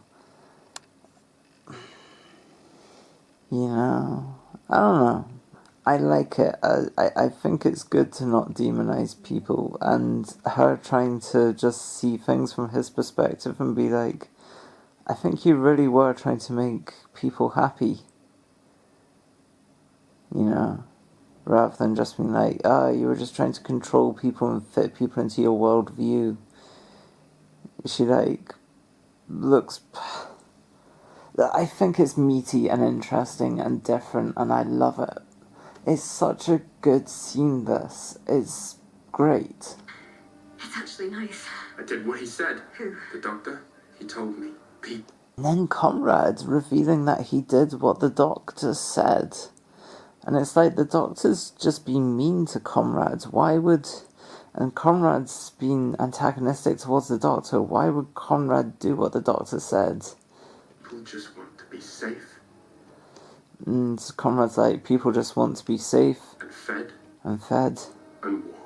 And warm. And that's, again, really interesting. Because Conrad, instead of just demonizing the doctor, takes the doctor seriously, you know? Like, they aren't just cardboard cutout villains to each other. They are genuinely engaging with each other. All of these people. I mean, the Doctor doesn't genuinely engage with Conrad. But the others are like, I don't know, it's meaty. It's not just her humanizing Conrad. He's humanizing the Doctor and stuff. It's good. It's good. It's cameras... It's people saying and doing stuff and other people responding to that and taking them seriously and actually being affected by each other's words and deeds. I love it, I love it, I love it. And the Ruby's like, you try to give everyone a family and like, you know, there is a level on which that's really sweet. All that time we spent together, you never mentioned your dad. And then there's this weird bit where she says, all this time we spent together and you never mentioned your dad. And I'm pretty sure we don't actually get any sort of explanation on that. It's a big ambiguous point. And, I mean, I'd love to know what's going on with his dad, but I do... There's something enjoyable about the fact that we don't find out. You never, ever mentioned your father, and I wonder why. She's like, I wonder why you didn't mention your father, and it's like, it was a weird thing to say. I don't know, maybe it's just me. My dad died when I was 20 and I don't really care. So, like, it's odd to me that it's like, oh, you didn't mention this parent. It's like, oh, do people always do that? You don't know me at all. It's a really compelling scene. What can I say? It's so compelling because of these people who have every reason to demonize each other, instead listen to each other and try and see the best in each other, and that is beautiful. The double heartbeat that we start hearing when Omega's starting to come is really cool. I love it. Don't know what the hell these people are, but the fact that they start just saying Omega, Omega, Omega, it's cool. Don't know what it means, but like, it's cool. I don't know, like, it just reinforces how significant and dramatic this moment is, you know? It's just kind of like putting a little underline on, like, Omega lives, he's coming, we can hear his heartbeat. Ruby just being like, hey, I thought part of, like, our dating was actually kind of cool, and it just, like, getting to comrades. I like it. When I made you smile, that was real. I like it. Just her clinging on to her faith of this guy who clearly, you know, was awful to her. This bit is awesome. Just like the claws coming around. It's good. Just the way it's pleasing, you know? Big claws just snaking around and grabbing the door. It's pleasing. I think, like, there's something just surprising about it, you know? The fact that Omega's this side of it, but, like, somehow the claws are just coming round this side. Instead of just pushing out, they're really just grabbing it, and it's quite a creepy thing. And it's like, wait, what's going on? This isn't like the Omega that we knew. You know, this doesn't seem like the Omega we're familiar with. Is this even Omega we're getting here? And the moment this foot comes down and you're like, wait a minute, is this going to be another Sutek? Just a big CGI beast? What is going on here? Because, like, this is terrible colours. This is just the most unengaging colouring possible. It's just like, oh no. And then we get the reveal of the head. And I'm gonna be honest, Omega has never looked better. Yes, the first version we saw of Omega in the Three Doctors was superior in looks to the Omega that we got in the Arc of Infinity. But Omega didn't look that good. Like, he looked iconic in the Three Doctors, but not in a way that I really care about seeing him like that again. I am 100% here for this redesign. I love it. Like, the massive hollow head, there's like a horror aspect to it. It feels better than Sutek's design. Not that Sutek's design is awful, but oh, look at his stubby little hands. Just, there is a horrifying aspect. Like, this is just a big guy with a skull. This is a massive skull. This is like Scrappy-Doo in the first Scooby-Doo live-action movie. Like, I don't know, I think the hollow skull and just the sheer gargantuan size of it, there's a kind of horror to it. It's like, this is the most horrifying image to come out from, like, it befits coming from the underworld, whatever the hell the underworld is, you know? This is a monstrosity. This feels like a mad god. The Typhonian Beast. Is that what they called him? I don't know. The original Sin of the Time Lords. I don't know. There is gravitas here. This design is easily the best Omega design we have ever had. That was quite funny. They have like a choral tune for Omega, and we barely get to hear it because Omega's not about for long, which is quite funny. And it's nowhere near as good as the Rani's theme. So that's quite funny. But yeah, the fact that they're just this massive thing that's not even fully come out. Like, they're just kind of made it through here somehow. And point being, it's a beautiful, incredible Omega design. It does initially just look like it's a big CGI monstrosity. And I'm not wild about, like, their hands, but the thing is, we don't focus on the hands apart from when they first appear. Like, the focus is entirely on the head. God, this is so cool. I love how we don't even see their full form. There is something really pleasing about that, you know, that we're only seeing some of them. They've just come out of this hellscape. And yeah, this is so cool. It's incredible. Omega's like, yes, I will become the god of time with Time Lords to feast upon. It's just like, I'm going to gobble up all the Time Lords. It's such a bizarre direction to take Omega, but like, I'm sick of Omega just being like, I'm betrayed by the Time Lords and stuff. We've had that. We've had Omega wanting to, like, I think Arc of Infinity did Omega's motivations the best, where everyone's terrified because Omega's coming back and he's going to incarnate into the world. And then when he does, he goes and sees a Punch and Judy show, goes and watches it, and when a kid looks at him, he smiles at the kid, and that smile is one of my favourite bits of all of Doctor Who. Because this guy who we're terrified of, you know, this like guy who can bring Gallifrey to its knees and everything, we're all so terrified of him getting back into this universe, and when he does, he is just desperate for connection.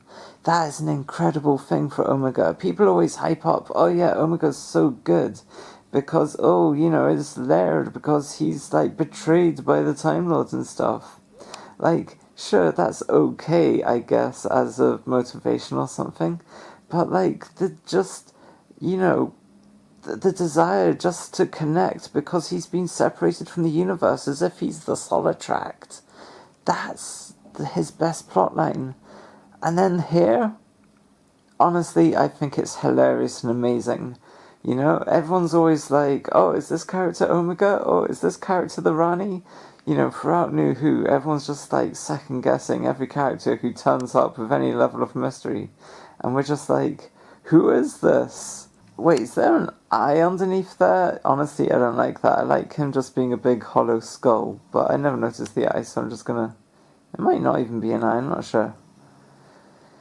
But yeah, like, just Omega just suddenly, after all of this build-up, where everyone's like, oh, is it Omega? Is it the Rani? Is it Susan? Suddenly, like, they all turn up in the one episode. Admittedly, Susan barely features in this episode and shouldn't really be commented upon like that. But Omega and the Rani at the same time, and Omega turns up and eats the Rani. It's amazing. That's hilarious. I think it's like, well, I think something that really sweetens the deal here is just how precious people are about this and how annoying it is. But it is just bashing your action figures together during, like, you know, the trashiest fan fiction ever. Omega turns up, but he's coming from the underworld, so he's become his own legend, and now he's a massive skull beast, and he's here to eat Time Lords. And he eats the Rani. That's so funny. The Rani is defeated by being eaten by Omega. This is, like, Omega's design is great, but, like, honestly, like, I think Omega's motivations in Arc of Infinity is some of the best motivations ever. Omega's motivations in The Three Doctors, his first appearance, they're okay. His motivations here are incredible, you know? I think these are his second best motivations, far higher than The Three Doctors. This motivation is fun. He's here to eat, chew gum, chew Time Lord and kick ass, and he's all out of Time Lord, you know? Like, this is just 100% fun. Like, this, the reality war is the power of the Doctor too. That's the vibe of this story. We're smashing our favourite Doctor Who figures together, and we're just having fun with it. I love that, after all this build-up, we just get this sort of, just, everyone waiting to see what the Omega's going to be about, and the Rani just gets eaten by Omega. I cannot describe in enough terms how much this is amazing and hilarious. Like, you know the Big Finish story, Jubilee, which everyone says is great, and, I think is rubbish apart from the start when they play a trashy trailer. And, this was my first experience of, it was in-universe. It was the Doctor has been, their adventures have been co-opted by fascist Britain to make movies that are propaganda. The Jubilee story starts with this super trashy, fan-fiction-y kind of film, and it's a trailer for it, and it's, the most trashy stuff ever. When I was listening to that, and I thought that was what Big Finish was, I was like, oh my god, I'm going to lose all my money to Big Finish. I'm never going to be able to afford anything ever again. And then it turned out that wasn't how Big Finish are, and they take themselves more seriously than that, and I was devastated. This is just like that trailer. This is the thing that I'm like, oh my god, I'm going to spend so much money on this. This is just having fun, Is it the most thematically satisfying thing ever? No, but it's just smashing figures together, and the sheer funness of that is amazing. Oh boo-hoo, Omega, you don't have a body. Oh boo-hoo, you've been forgotten by the Time Lords, who didn't even know you were still alive. Oh, you've got a really strong will and you're able to sustain an entire world. I'm sorry, that was a rubbish Omega. That look was iconic, but, look, I'm just saying, this is a more iconic look than Omega's first look. Yeah, his look in Arc of Infinity is his least iconic, but I think this look is just so cool. And the first impressions of this look are so terrible. It's just a CGI sludge. But really, no, I like it. The massive skull head. So cool. And it's such a subversion of what we expect.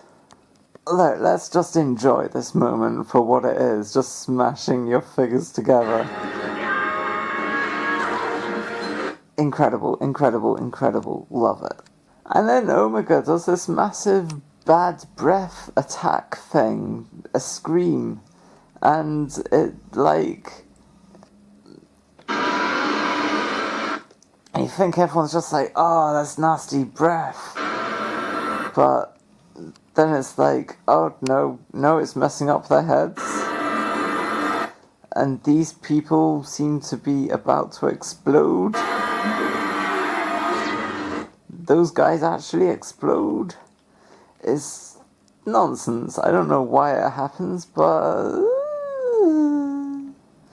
yeah, I don't know. It's a bit weird, but sure, why not? I love that this distraction happens and these two are both like, what? And Ruby isn't able to capitalize on it.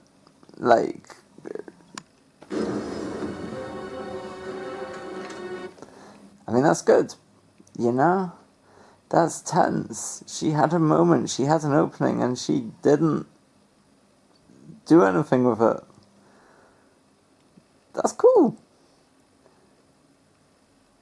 I don't know, there's something about how the writer wrote a thing where they could have just, gotten out of this situation, this standoff, and they decided not to.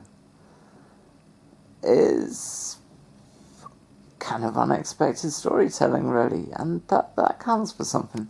Okay, so Omega leaning at the Doctor, being like, "My little Doctor," that's great. This image is so good. Remember me! This leaning forward is great. It's such a great, powerful image. Omega's size is so cool. Doctor Who does not do massive enemies that much. Massive villains are not Doctor Who's thing. Usually they are human-sized and usually human-shaped. Ultimately, Mrs. Flood survives and she's the best Rani, so like, I've got no issues here. The two Ronnies quote does nothing for me because that was before my time. I don't have any association with that, but it's fine, whatever, I don't care. Although I do think the time bracelet thing is, I think it's a rubbish design, and I wish he'd explained it a little more. But yeah, no, I think it sucks. I know it's like a carryover from the classic era, but I don't care. It doesn't have, you know, like the thing that Captain Jack and River have, the vortex manipulator or whatever, that's a cool design. This time bracelet, it's just like a cylinder of metal, a hollow cylinder of metal, like it's just nothing, you know. Look, here it is, you know, she presses this button, it's got a few buttons, it's sort of ornate, but it just doesn't look right. I don't know. It just looks like a toy, you know,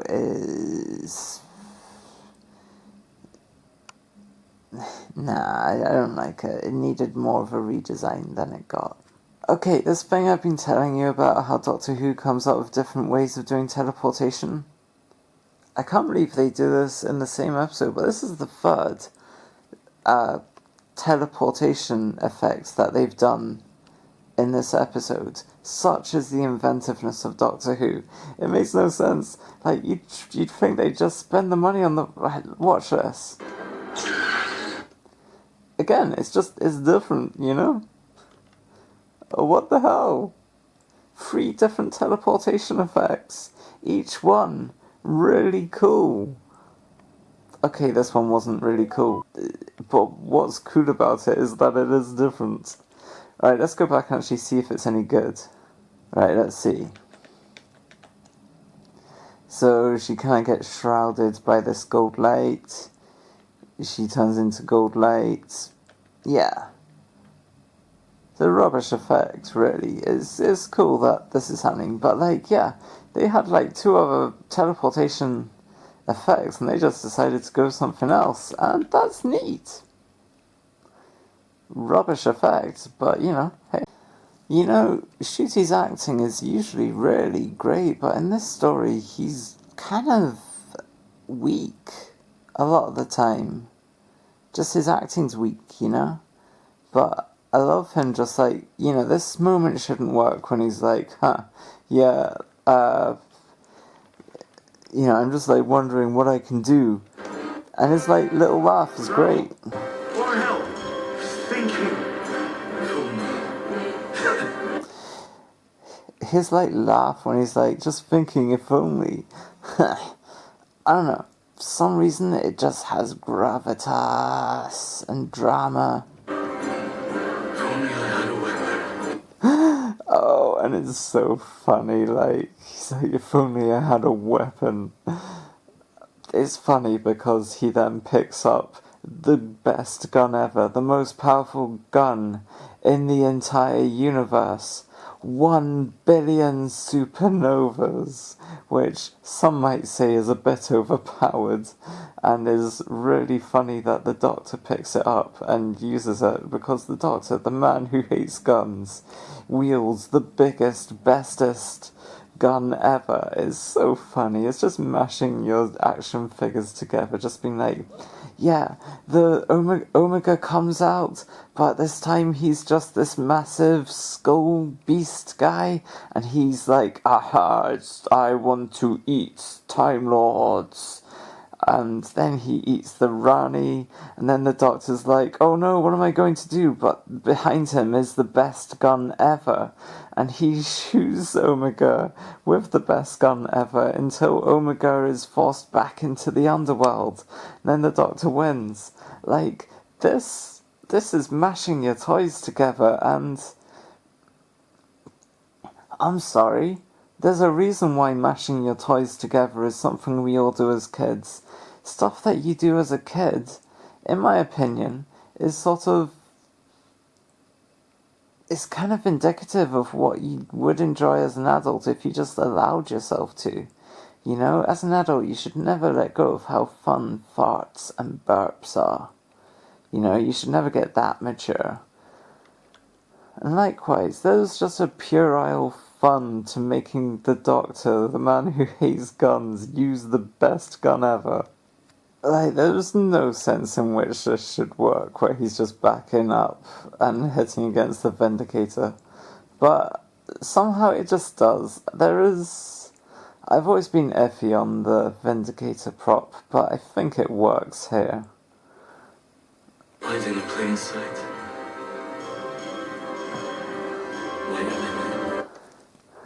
Like, Shooty plays this so well, the dramaticness of it. I don't know, it's trashy popcorn goodness. Yeah, Omega just roars for some reason, and then the Doctor grabs the best, biggest gun ever. Yeah!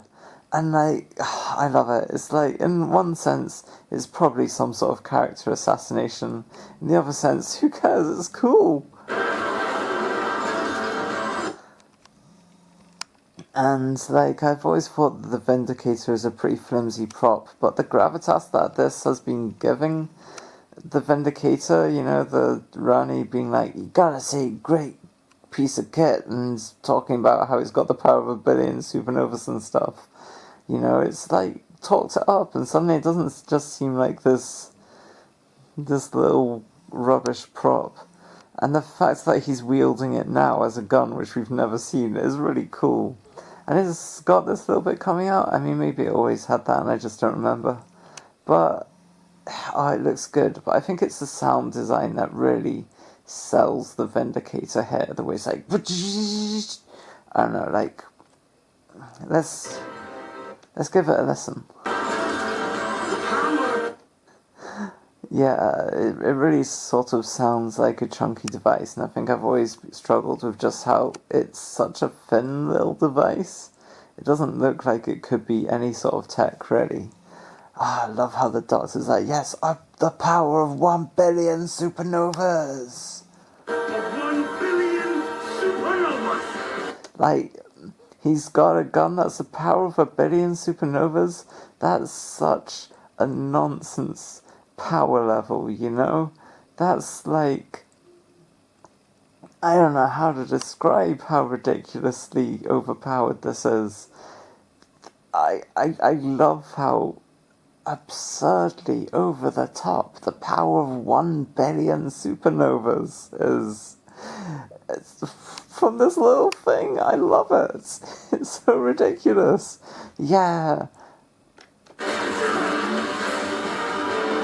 You know, I just realised that I'm doing this good deed for the Doctor Who YouTubing community without witness, because no one's going to watch this, without reward, because again, no one's going to watch this. Anyway, this is a great visual. You've got Omega, who's got their mouth being turned into soup. Like, just, they've got a massive hollow mouth, which is cool, that the Doctor's just shooting into it with this gun, and like the colours just look good.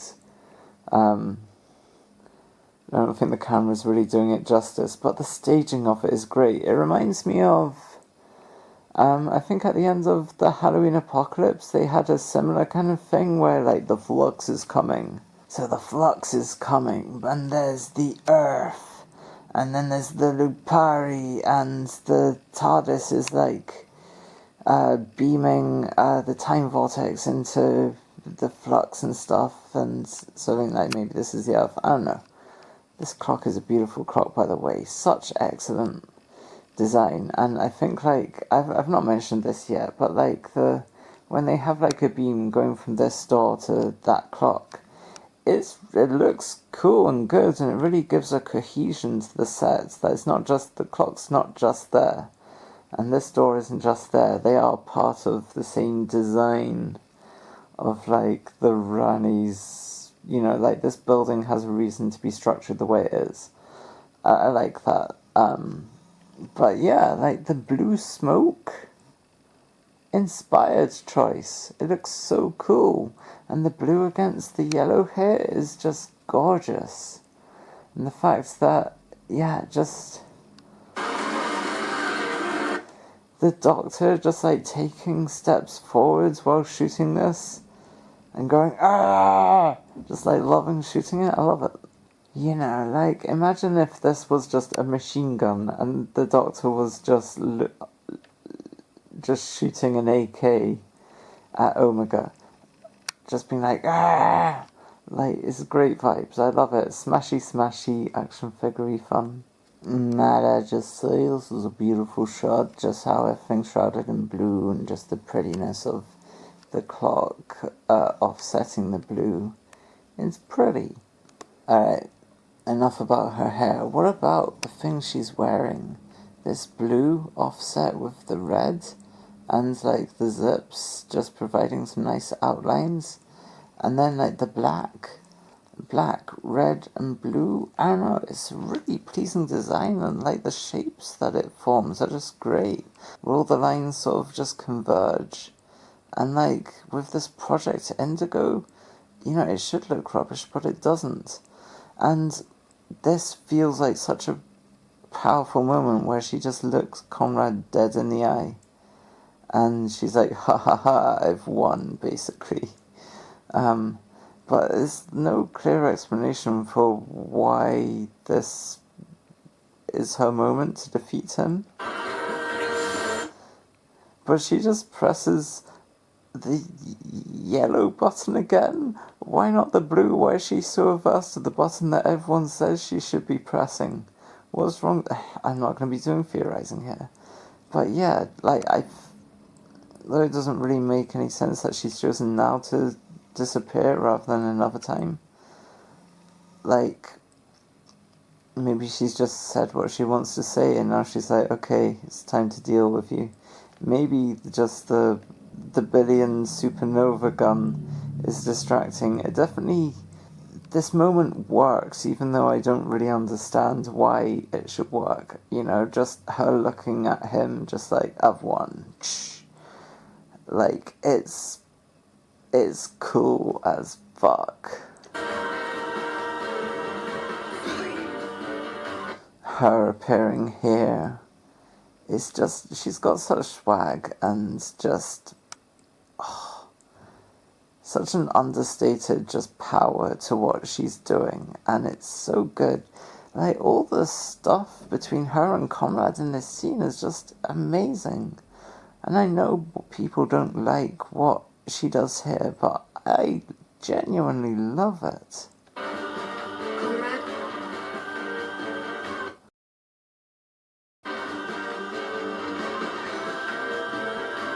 I wish you to be happy.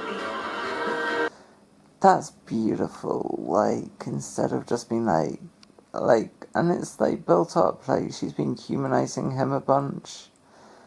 And like, the worst person in the world, like, if they're not going to affect anyone ever again, yeah, like, I think revenge and punishment is pointless, you know? There is a deep truth to just, there is no necessity for him to be tortured or killed or punished for what he's done. He just needs to be removed from the picture, you know? And like, if he can be dealt with in a more humane way, and this is the ultimate humane way, that's good, you know? Like, I know it sounds bad, but like, I think just the worst monsters in history it doesn't make sense for them to be just punished in hell for eternity. You know, that doesn't undo all the horrible things they've done. Like, if they can just be zapped away and suddenly they can't hurt anyone anymore, that's ideal, right? And I think that's really cool and powerful that Doctor Who actually does that, you know? You know, the 12th Doctor talking so much about just be kind in the end, you know? Like, I don't know, I don't know why people are so resistant to this, you know?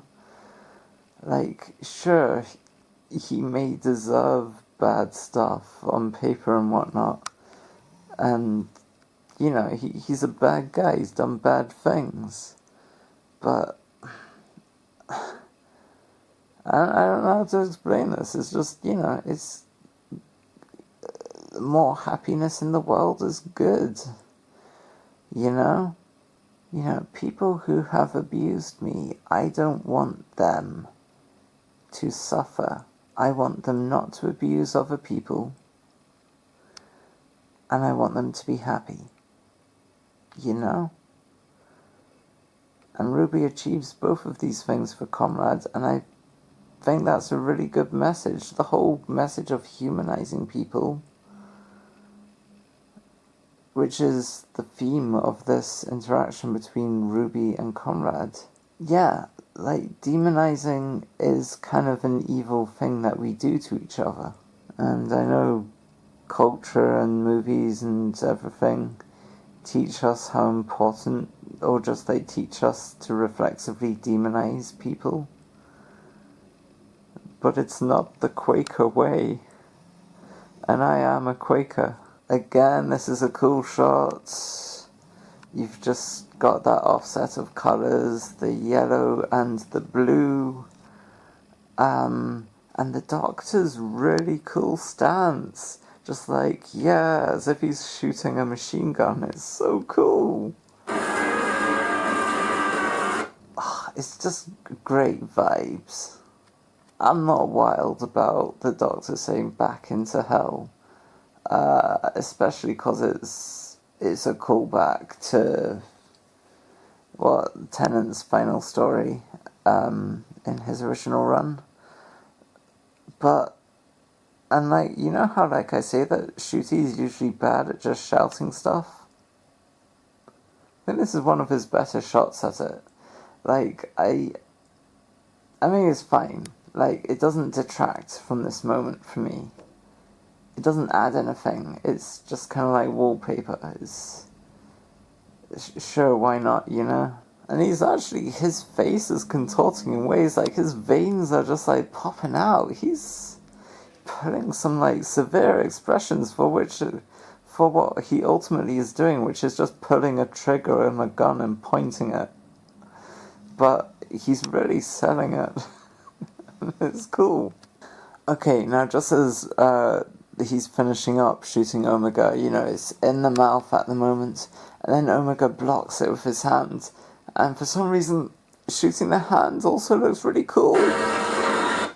Like, that just, I love it. It just, you know, all the force of the gun going into the hand, it really looked impactful. And then Omega's just like being shot down. Okay, let's just take a moment to consider how rubbish comparatively this design of the door is.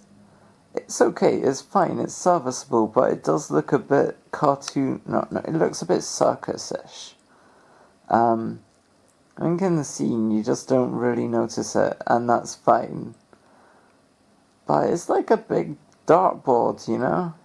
It's a bit odd. But I love how, you know, Omega's just trying to, like, keep their claws on her, but they're being, like, blasted by a billion supernovas. And can I just say, it's a cool gun. Like, this blue beam, like, this episode's doing well with its blue beams, you know? Ah, that's cool. I don't care what anyone says. This is such a great Omega design. It is peak. It is peak. Omega has never looked anywhere near this good. And the door closes and we just get to look at this beautiful design and I love it. Ah yes, let's end the wish. And it's like, oh no, I'm on a structure that's part of the wish. Guess I'm gonna die. But, oh no, I'm in the TARDIS after all. This was always the TARDIS. Terrible reveal, absolute nonsense. So this is, I can't get my mind around, like, how this has all been the TARDIS, you know? I know, right, so what, like, when you go past the threshold that we see in Wishworld, like, is that always the TARDIS from there? It's just nonsense. Like, it doesn't make sense, because, like, the layout of the TARDIS is just different. And she's somehow on the control deck of the TARDIS, so, like, how does any of this work? Like, maybe if they showed visually it turning from the Boom Palace to here, that would be fine. But they don't. So it's just a confusing mess. And I don't like it. You can't just be like, oh, did you wonder where your TARDIS is? As a flashback of the Rani saying it. And then just, oh, it turns out it was the Boom Palace all along. Fuck off. That means nothing. It's less than nothing. It's just nonsense. Wait, so the TARDIS was just the room with Conrad? I don't understand. Why was it just the room with Conrad? Was there a reason for it? Because if the rest of the Bone Palace, as seems apparent, isn't the TARDIS, why did Conrad's room have to be the TARDIS? I don't get it. Did they just need a bit of extra space in the Bone Palace and they're like, right, we're gonna take this tiny little storeroom and... Wait, I'm sorry, I'm not meant to be doing fairies. And the Doctor seeing it, the way he spins the keys round, it's not particularly special, but it's nice. It's a cute little moment. Like it. I don't love it. But, you know, never seen the Doctor do that before. That is something. The Doctor's saying, when I do this, because I must, and he's like, no more wishes. It falls so flat. It's like, come on, Doctor, you could have made a few wishes. I'm sure there's some things you could have changed about the world. You know? Like, it's so unsatisfying. Have at least one thing that the Doctor wants to change about the world. Please. It's like it's scared of having a character moment. You know, it feels like, in the Empire of Death, when the Doctor's just like, now I must become a monster. And he's like, I represent life and you represent death. And you've made me a monster by making me kill you, Sutek.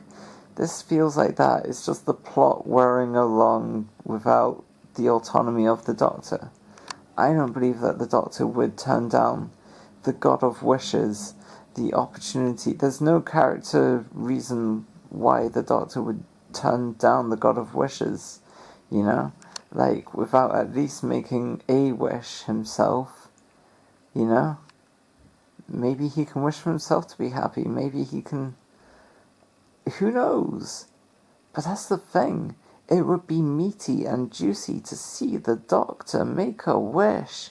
Be like, sure, we better stop the wishes happening because this is dangerous. However, I would rather like to make at least one little change.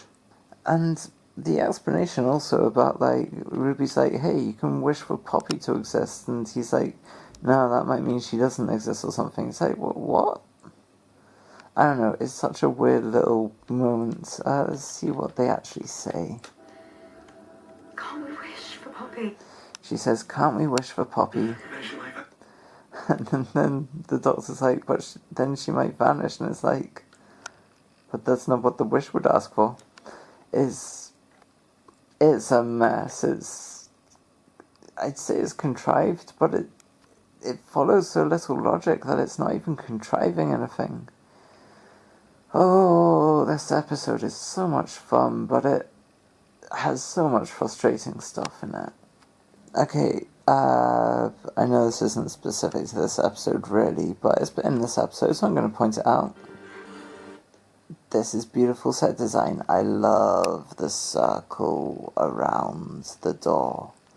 It feels chunky and enchanting. So they come into this room and this big box is like smoking, and like the box has some good gravitas in it, you know? There's some good chunk to it. I like how chunky and industrial the box looks. You know what I don't like? I don't like how these two massive plumes of billowing smoke come out of it. Aesthetically, it feels off. I've always hated it.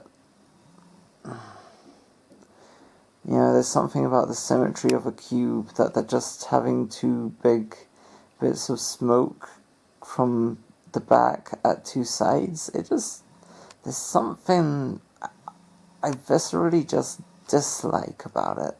You know what, sure, I like how it cheats and it has Belinda there, and you're like, oh no, she won't remember that there's Poppy. Poppy's gone. And no, Poppy's there. And I like that. It's sort of like suspenseful visual film magic. Sure. And we saved Poppy. She won her battle. Like, I don't know, that's cool. What I find kind of confusing is how everyone, even the grunts, are just like, yeah, Poppy's alive. I don't know, it just feels a bit too impersonal. Like, I think the scene should just be focusing on the Doctor and Belinda and Poppy. And instead it focuses on everyone, all these people who don't really have any association with them. I don't know, maybe some of these people helped create this cube. But like, yeah, it's a hollow moment, really. It's fine. I just think it could be better, you know? It's perfectly adequate. I should love this scene, they're giving Carla another baby. I've forgotten her name, but she's got a line.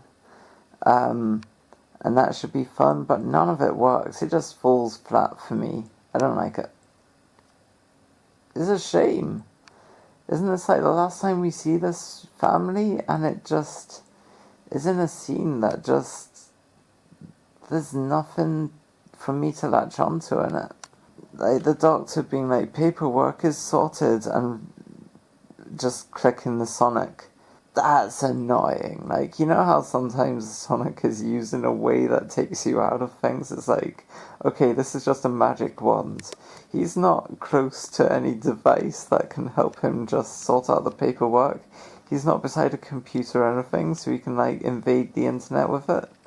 So, yeah. But actually, okay, I was shitting on this scene, but suddenly they're like, what are we going to name him? And Cherry says Joseph. And, okay, this is a really good moment from Cherry. Joseph was my late husband's name.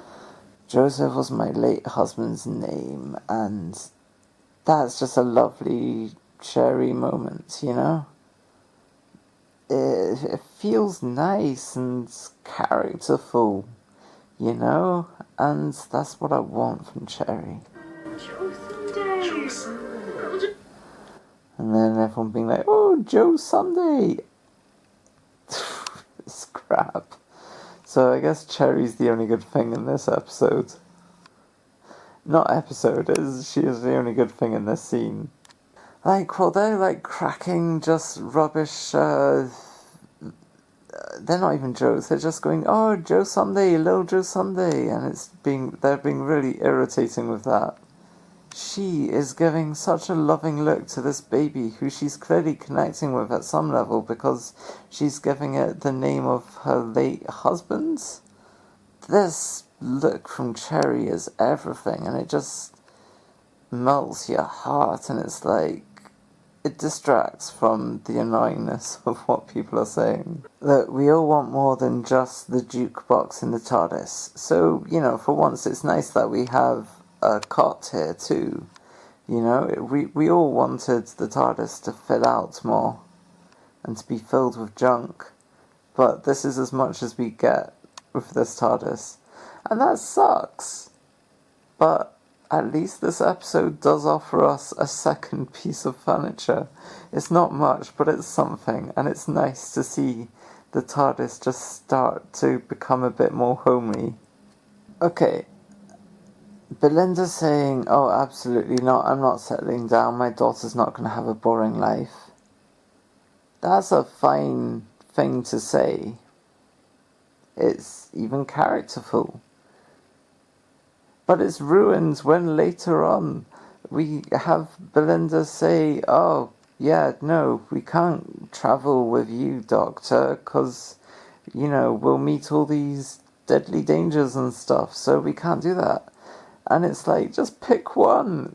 Either would be satisfying, especially, I don't know, I really like Belinda just being like, yeah, this is going to be awesome, I'm going to travel with the Doctor. I'm not just going to be a baby mama, I'm going to have a baby and travel with the Doctor. That's a fresh and interesting vibe, you know? Having a baby in the TARDIS, having someone up for doing that, that's so cool. And then they just shit on it later and just walk it back, so that it's just, she becomes such an inconsistent character, which, you know, is because she clearly has DID, that's why she's such an inconsistent character. But because the show doesn't spell out that she has DID, it just comes across as if she's weak. I'm sorry, I'm not meant to shoehorn in my theories, but come on. She is inconsistent because she has DID. I can speak so much more on this topic if you wish me to. Okay, I'm confused. She's changed her outfit. I'm glad her hair's still kinda cool though. Like, usually I don't really care for Ruby's fashion choices. Like, this fashion choice is perfectly okay, I guess. Whereas Belinda's fashion choice here is rubbish. What, a white t-shirt? Come on. Give me something more characterful than a white t-shirt. Please. Right, I know I've not talked about the Doctor's outfit aside from the skirts, but this is a nice design. This is good. This is good on him. I like it. And I love how the Doctor's outfit changes episode to episode. Oh, boo-hoo, you can't just have people cosplaying the Doctor with the same look, you know, like, why are we placing such primacy on people's ability to cosplay a Doctor being recognisably the Doctor, you know? Like, I don't know, I really don't think the Doctor needs to just have a superhero costume, you know? They don't need to just have the same costume all the time. I think it is so fun and incredibly refreshing and character defining that this Doctor just changes her outfit so much, you know? It's great, it's fun, it's, you know, tickles my taste buds. Alright, people have glazed the scene where the thing gets folded up into nothing, so I'm not going to talk about it too much because we all love it. I think something that really makes it work is how Ruby, like, everyone's just being all happy, being like, oh yeah, we can put the cot up there or whatever, we can go to Neptune with her. And then they, just as they're like talking, Ruby's expression suddenly kind of drops like this, and you're just like, it's your first sign that something's kind of off. And that's a really pleasing aspect of it. Like, you know, like Ruby, oh, I love her in this. It's just an interesting texture, because it's not just that we notice the thing being passed between them, it's that Ruby's noticing, and it's clicking us onto what's going on. And that's, I like it. You know, her face has dropped, I've never been. and she pulls a twitch of a smile, We can go and then looks down at the thing that's been folded. fancy my room. And it's such good acting, it's such, like, you realise that something's off because of her, and it's a great vibe, that's all I can say. Her acting here, mwah. And that music that happens when the Doctor's dead and the Doctor falls and Bill, the Cyberman, is still somehow alive, but she's also just been saved by her, like, space girlfriends and stuff, that's playing here, and it's like devastating music. And I do love the music, and it's such a powerful, evocative bit of music. It sucks that it's been used here in one sense, because it's so special for that Series 10 moment. But on the other hand, like, the music is an integral part of why this is so good. You know? This scene wouldn't be so beloved if that music wasn't hitting the way it does. But yeah, it's beautiful, the idea that they're folding it and passing it between them, and that symbolic of Poppy disappearing. It's amazing. Love it. I need to say no more. But what people don't tend to focus on is Ruby's disconnection here, you know? Like, she's feeling all the sadness of the loss of Poppy. She's just this... She's like the eye of the storm. I don't know. There's just all of this emotion, this loss of this child that the other two are so passionate about. And she is just all of this emotion whirling, twirling, like that spinny thing in the sea that's like a sinking sand, but like a tornado, but made of water, you know? Can't remember what they're called. Whirlpools? Anyway, yeah, like a whirlpool of emotion just wrapping around her. And, like, her acting here, Millie Gibson is acting so... it's incredible. Just the difference between her vibes here and the Doctor and Belinda's vibes. The contrast is really powerful. All of the sadness focused on Ruby. And she's just selling it so well.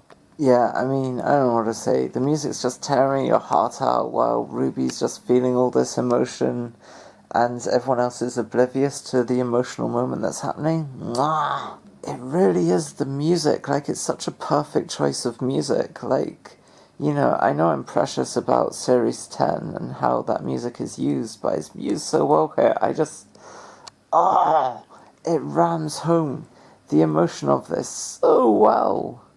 And the Doctor being like, yeah, we should probably chuck the star certificate thing. We should chuck that into space so the robots can find it. It works. I like it. It fits in with previous Doctor Who lore, where it's just like, yeah, and the paradoxes or whatever just sort of, time generally just compensates around stuff, Don't worry too much about stepping on butterflies and stuff. And there's just a pleasing roundness and, like, sort of attention to the details of the season. Honestly, I'm not following what he says here enough to, like, work out if it all makes sense, but I assume it does. He's like, oh yeah, the thingy doesn't exist anymore, so we're going to need to do this thingy to make sure that robots can find the thingy.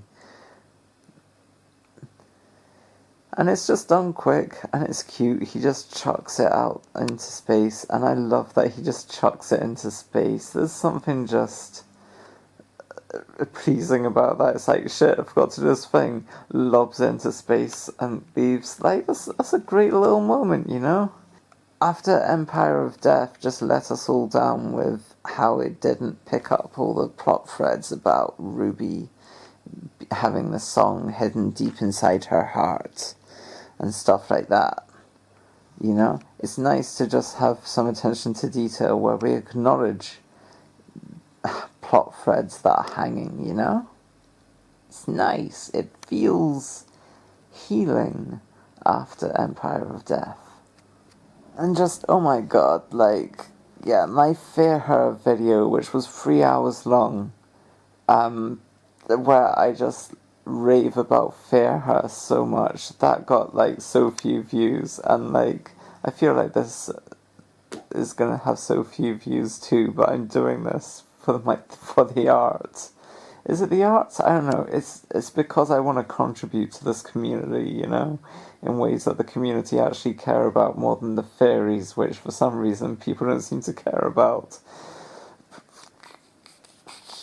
You fools! Like, Ruby's saying, Doctor, where's she gone? And the doctor's like, who? And the way that Melly Gibson says Poppy, Poppy. it's heartbreaking. Who's Poppy? Yeah, like, okay, I'm not just gonna, like, take every moment to just look at her and be like, hey, look, she's so heartbreaking there. So I'm gonna stop doing that, but just, she is acting the shit out of this, and it is carrying it. It is making it meaningful, and so impactful. And, like, the contrast between her and the Doctor and Belinda is interesting, and just the cruelty of the Doctor really takes you aback. And, you know, it makes you re-examine this Doctor, really. It makes you think, wait, how is this Doctor really therapized? Is he healthy, or is he actually kind of a toxic guy, you know? Belinda said he's dangerous and, you know, breaches people's consent.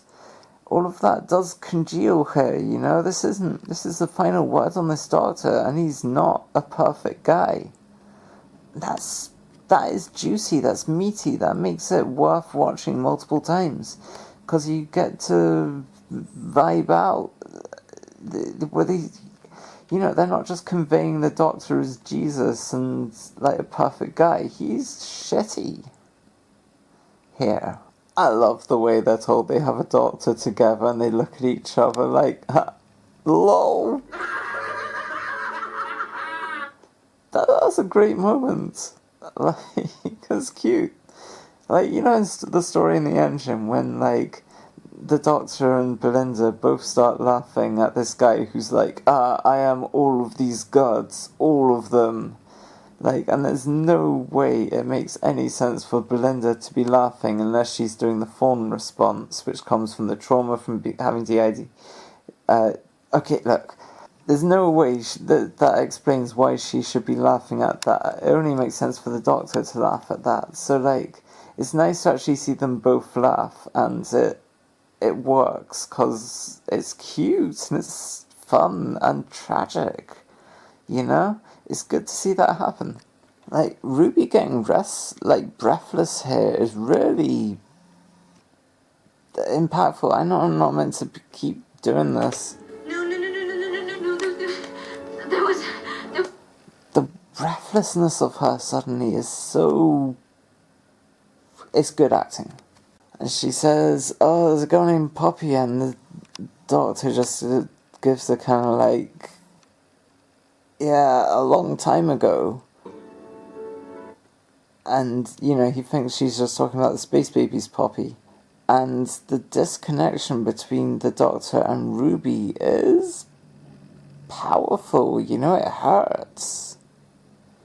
It really hurts, and it puts the Doctor in a light we very rarely see the Doctor in. Have we ever seen the Doctor like this before? Just so clearly in the wrong, in a way that just really highlights how emotionally shitty they are. You know? This is like... Now, well, when's the last time we've had this? This was maybe like the bit people hate in Can You Hear Me? Where Graham's like, hey, I'm scared I might have cancer, come back sometime. And the Doctor's like, yeah, I should probably say something reassuring right now, but I'm still too awkward. But I think this is more powerful than that moment, or at least this is doing something a bit different, even though it's similar. Like, the way we're focusing on, like, Ruby's perspective and not the Doctor makes the Doctor just seem off and a dick, and I love it. The Doctor's dismissiveness and just Ruby's just look of just abandonment and devastation at how she's been treated by the Doctor is, it hits hard. And say what you want about the character assassination or just like, misogynist writing that can be argued about this whole plot for Belinda. It is tragic that this kid who she was fighting so hard for and willing to, just erase a trans woman out of existence, or presumably all trans people just out of existence, so she can have a little baby. Jesus, that sounds terrible. Point being, she fought so hard and sacrificed her place in the plot for it. And now she's so happy not remembering it, This is kind of like the inverse of Evil Carla when she's not had Ruby, Belinda's really happy without Poppy. And that's its own form of tragedy. Like, it does feel kind of sad and tragic and impactful in a way that Evil Carla did. That's an interesting inversion. Alright, this is his second line in a row that doesn't really hit very well. Like, I don't care about these lines, but I think it's noteworthy that it's notable when Ibrahim says something that has no impact, Officially May the 24th. He's just like, oh, it's now officially May the 24th, a day we never thought would come. It's like, yeah, I'm sorry. Like, I just think it's interesting that there's some Ibrahim lines that I don't enjoy. Like, I don't dislike it, it just, I don't care that it comes from him. And her hair, I think the hair is so characterful, cause it looks so like she's been through shit. It doesn't look perfectly done, it looks scraggly from being through stuff, And that, I think her hair genuinely adds to her emotion in this scene, and a lot of scenes that she's been in this finale. It's so good. It just feels like it builds her character, like having the War Doctor have a dirty jacket or whatever, it adds to the character. Not that I like the War Doctor, I think he sucks. There is something really powerful about Ruby's detachment from everyone being happy and her feeling the shock and impact of lack of Poppy, alone. I don't know, the detachment from the rest of the room reminds me of just the way I am in social settings a lot of the time, especially if I go to a party, but the party's already got started, I just can't fit with the vibe, It's kind of that detachment is sort of, I feel that with Ruby, but there's such emotion behind this as well. I don't know how to describe it in ways that relate to my experience, but it feels like it relates to my experiences. Just people are experiencing positive emotions, and she is just on the sidelines, just having an entirely different experience. I'm sorry, I know I keep going over this. It's just, it hits me hard, Kate trying to hire Anita,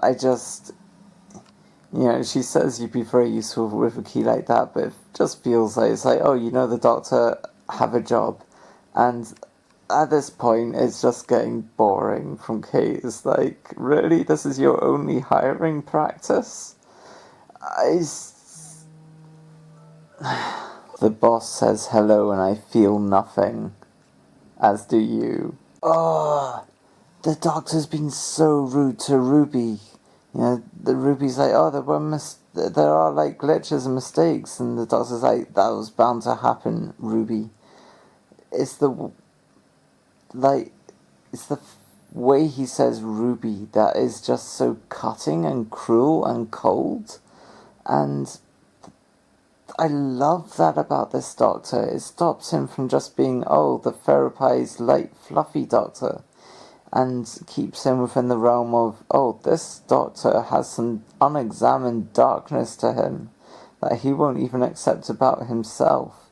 He is mean to his companion who loves him and is such a pally friend and stuff. And then when, the moment she's like struggling, suddenly he's just turns cold on her. Like, Jesus, what an asshole. It really makes you examine his whole character in a way that is juicy, it's meaty, I love it. Like, screw you, I love that Conrad's happy. Stop filming me. And I love that he's just, working in a kitchen or something. Maybe he's just like washing dishes or something. I don't know. But he's happy. And that's cool. Like, the way Ibrahim responds to Ruby when she's like, hey, do you remember Poppy? Do you? No. He's got a kindness in his eyes, but it's a condescending kindness. And given how little character work we get on Ibrahim, I'm here for it. I love it. I just like getting to know him more, I like it. It feels characterful in a way that Kate saying no doesn't, Shirley saying no. Belinda being just selfish, I don't know, she was selfish earlier, being like, oh yeah, it doesn't matter about any of you, I am keeping this reality if it means I keep my daughter. And that was like her being mean. And then I guess she is consistently mean here when she's just like, it's kind of offensive saying, you telling me that I don't remember my own daughter. Like, Ruby's clearly having a bit of a crisis here. And like, if this is some like hallucination, delusion thing that Ruby's having, it's not offensive, it's her reality. Jesus. Like, Belinda really comes off quite bad here. And suddenly you realise that her and the Doctor are kind of well matched in a really toxic way. Like, and then them like laughing together in the story in the engine. Maybe she was just laughing along with the Doctor like some schoolyard bullies, She's just the one, like, if he laughs at someone, she'll laugh at them too in a really mean way. Maybe Belinda is not the nice person we are led to believe that she is. She may have strong boundaries, at least in the Robot Revolution. Okay, I'm sorry, I shouldn't be doing theories. Like, I feel like the Doctor does know that Poppy existed, and he is just gaslighting the fuck out of Ruby.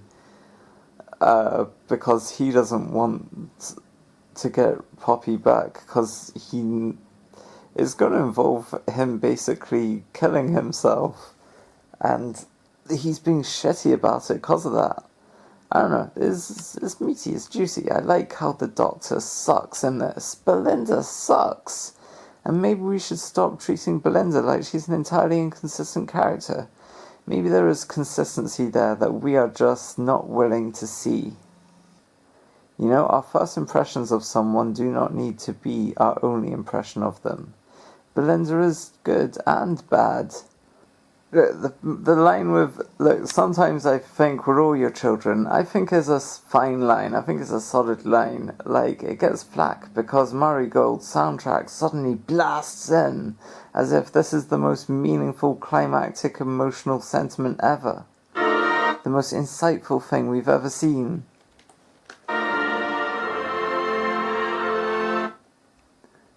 Like, it is fan-fiction-y, but I do kind of like just humans looking at the Time Lord like we are children. Like, oh, wow. That's a cool idea. It's overblown with the music. But if it was more understated, it would work. Like, there's nothing to it, I mean, it's not much of a moment, but we do have people say that it's non-consensual that Belinda gets her daughter back, but Belinda does not, like, she seems to sort of tacitly agree that she wants her daughter back, like, and the Doctor's like, I'll do what I can to find her, and she, like, gives a bit of a nod. I don't know, And she's just like, I have a daughter out there? Like, I don't know, I think she is at least somewhat consenting. She's definitely not saying no to getting her daughter back. So this is not... getting her daughter is not a life she has turned down. She has been presented with it, and she seems alright with it. She doesn't seem super passionate about it, but she's not against it. Yeah, she gives a few nods. I'll show you. I will show you this moment. I will find her. No. So he says, I'll find her, Belle. She gives a little nod. I swear on my life I will do anything. You know, there's a little nod there. And he's like, I'll find her, I promise. You know, I'll do what I can. And then she, like, nods more. Nods a bunch, really. They're slight nods, but that is consent. Sure, it could probably be better conveyed and whatnot, but I think this does count as enough consent that we don't need to just think of her as non-consensually having a baby foisted onto her because of what Conrad's wish world made her want. Okay, last time we really get to see this TARDIS, and they do some really nice stuff here. Look at the shot that we get from below here. It has both kinetic movement, and also it just shows the TARDIS in a new light, just like a new angle, and that's thrilling, because it's such a beautiful TARDIS. Look at that. Look at the dynamism of it, you know? Magnificent. And the TARDIS is looking mighty fine here, you know? Just lit up in all the right places. It's beautiful. Shooty's saying, oh man, I like this face. That's cute, I like it. It's a nice little moment, you know? It's nice to see that he likes himself. I like it. Oh my god, please stop showing us all of the doctors. We've had this so many times, just stop. Man, let's be honest. I was the best. Let's be honest, I was the best. I love it. It's like consistent doctor characterization, just looking down on all the others. But it's nice. It's always nice to see a doctor just being like, yeah, this incarnation fucking rocked. Don't want to lose this one. And then hearing Jodie's voice, so amazing. Okay, let's say best male. I love it. Just, you hear her voice, and it's so unexpected. And, you know, even watching this episode, so many times I just forget that she's about to turn up. And it's so exciting to see Jodie. I think Chibnall's writing was absolutely fine for her. So, like, I'm not like, oh my god, finally a different writer, a different showrunner for her. Like, I actually think Jodie's better in her original run than she is in this. But it is a treat to see her. It's such a treat. It's so exciting. It's like, because Jodie's my favourite doctor. And Shooty's such a brilliant doctor. And I guess he gets to interact with Tennant. But, like, this is so unexpected that they bring Jodie for this. You know? Like, I'd sooner expect Matt Smith or Tennant or just... or even the Fugitive Doctor, you know? And it's such a nice surprise to have Jodie. It just is. I love Jodie.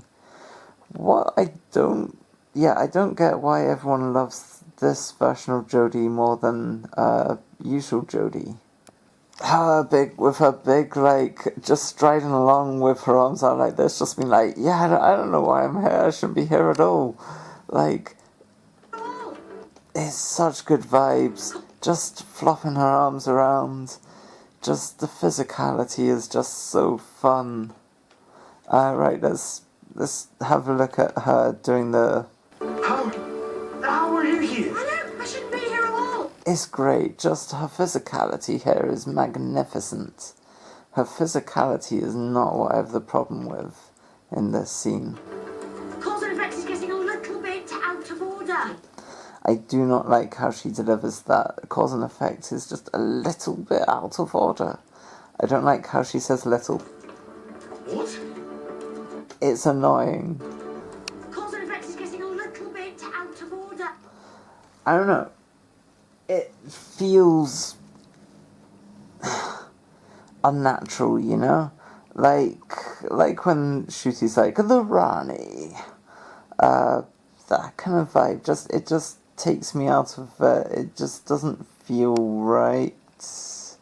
I can't really explain it more than that. Shooty saying, I'm surprised it's not the other guy, he's always turning up. I don't like that line. I mean, that's a bit too meta. And I think it's a bit too sort of... it feels like the show's shitting on Tennant turning up so much. And it's like, it's great when Tennant comes back, you know? It's never not great. Like, I don't know, it just feels like a jab at that. When, like, those moments are never too much. It's always nice to have Tennant back. Which is weird to say, but it's true. You know, a lot of doctors, you know, every doctor's going to just come into a new TARDIS and be like, oh, you've redecorated, I don't like it. I love how she delivers that line. Just, you've redecorated, I don't like it. She delivers it so well. She's just kind of like, ugh, I know I always say this. I want to like it, I just don't. You know, it's not mean, it's just honest and just accepting, and it's sort of like, ah, I always do this, but I can't lie, this sucks. The line, does it need to be bigger in a room defined by its bigness? I hate. I think it's a terrible line. I don't, like, it doesn't make any sense. It's like, what's wrong with it being bigger? Like, is it really that much bigger than her TARDIS, you know?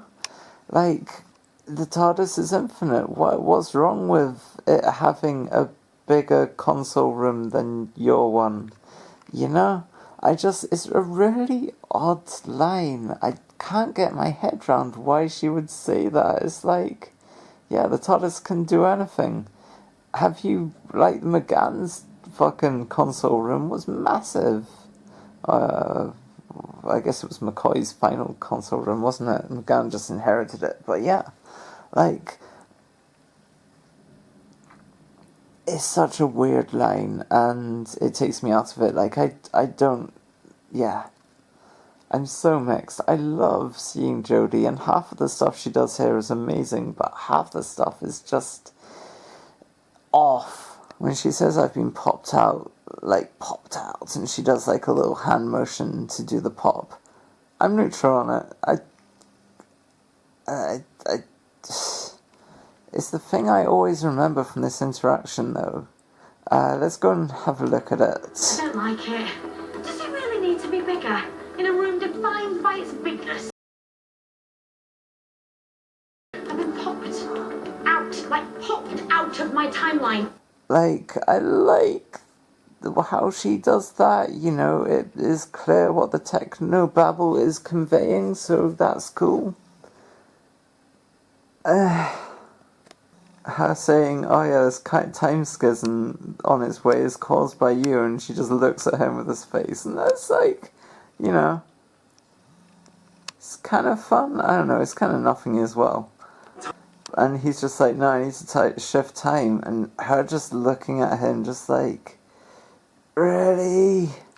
Come on. Just, like, she's just kind of like, ugh. God, you're such a fucking handful, Doctor. I love her squaring up to the Doctor, just being like, there won't be any worlds if you do this. You're going to destroy all of creation. And she's just like, come on, don't do this. Just, I don't know, I like her squaring up to him and just being like, you can't do this. That's cool. But I also love how she just gives in to him, and she's just like, Alright. I'll help you. No, it's never gonna work. I love that. No, she acts that great. I love it. Blimey, you're gorgeous. Your face is absolutely beautiful. I don't like that she's not looking at his face for a bit when she's saying your face is absolutely beautiful. She kind of just like looks down there. It's like, it's an odd bit. I don't know, it's odd. No chance of my generation. No chance of what? No chance of by generation, and she's like, no chance of what? Like, that's a good little bit, you know? I like it. I like it. Because to her, it's just a legend at the moment. That's dialogue that's tasty, you know? He's further from... He's in her future. She doesn't know about things she knows about. You know, it's like Matt Smith being like, telling Tennant, like, yeah, I'm gonna go to Trenzalore, and Tennant's like, oh, goddamn. I like her delivering this line as much as I dislike her. She is a bit annoying, being a bit of a know-it-all here, just being like, oh yeah, it's the face she pulls after it works. See third strand of phenotype markers, 1 microspasm to the left. Just might help. Like, I'm not sure if it's the just might help. It's done with a bit too much smugness for my liking. I don't know how much that's just misogyny talking, though. I don't know. Just, there's an unlikable quality to her there that I feel is unusual for her Doctor. But, I mean, again, that could just be misogyny speaking. Okay, I don't like that they both say timey-wimey at the same time, but it is redeemed by her just being like, wait, we still say that? Hell yeah!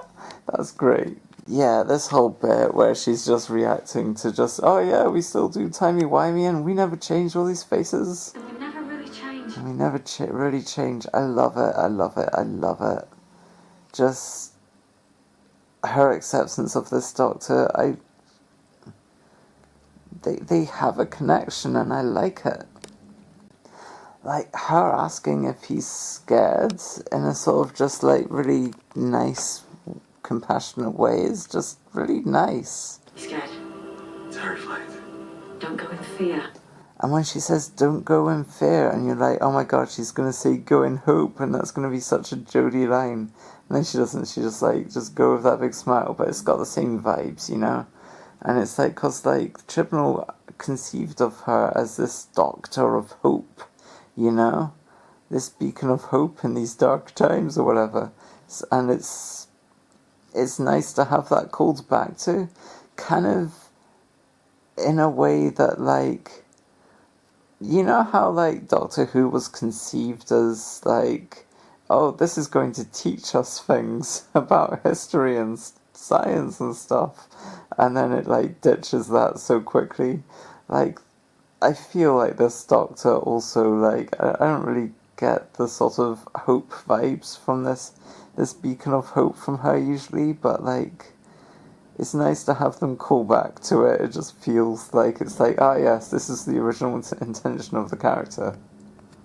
Like, wow, Shooty really doesn't shine in this scene, but that's fine, because is this Shooty's worst story for acting?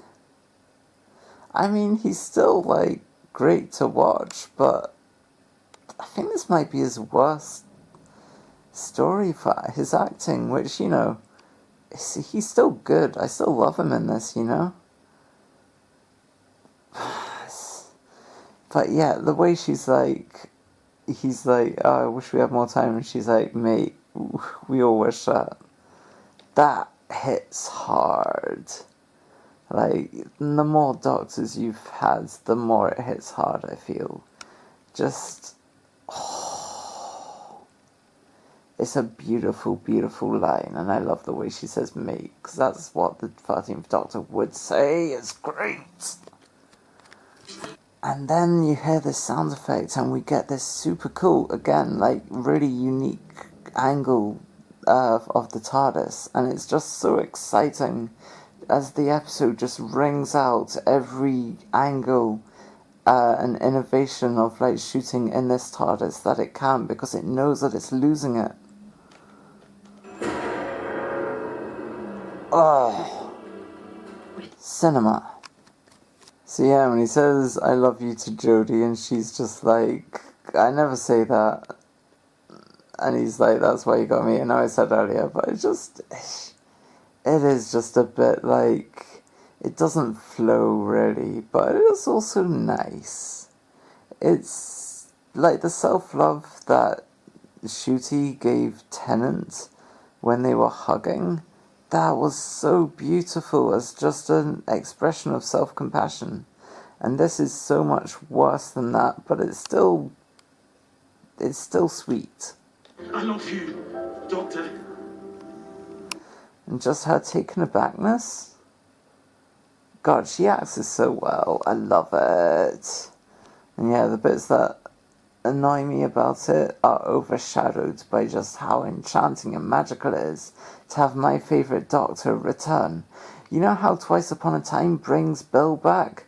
And Bill is very often my favourite ever companion.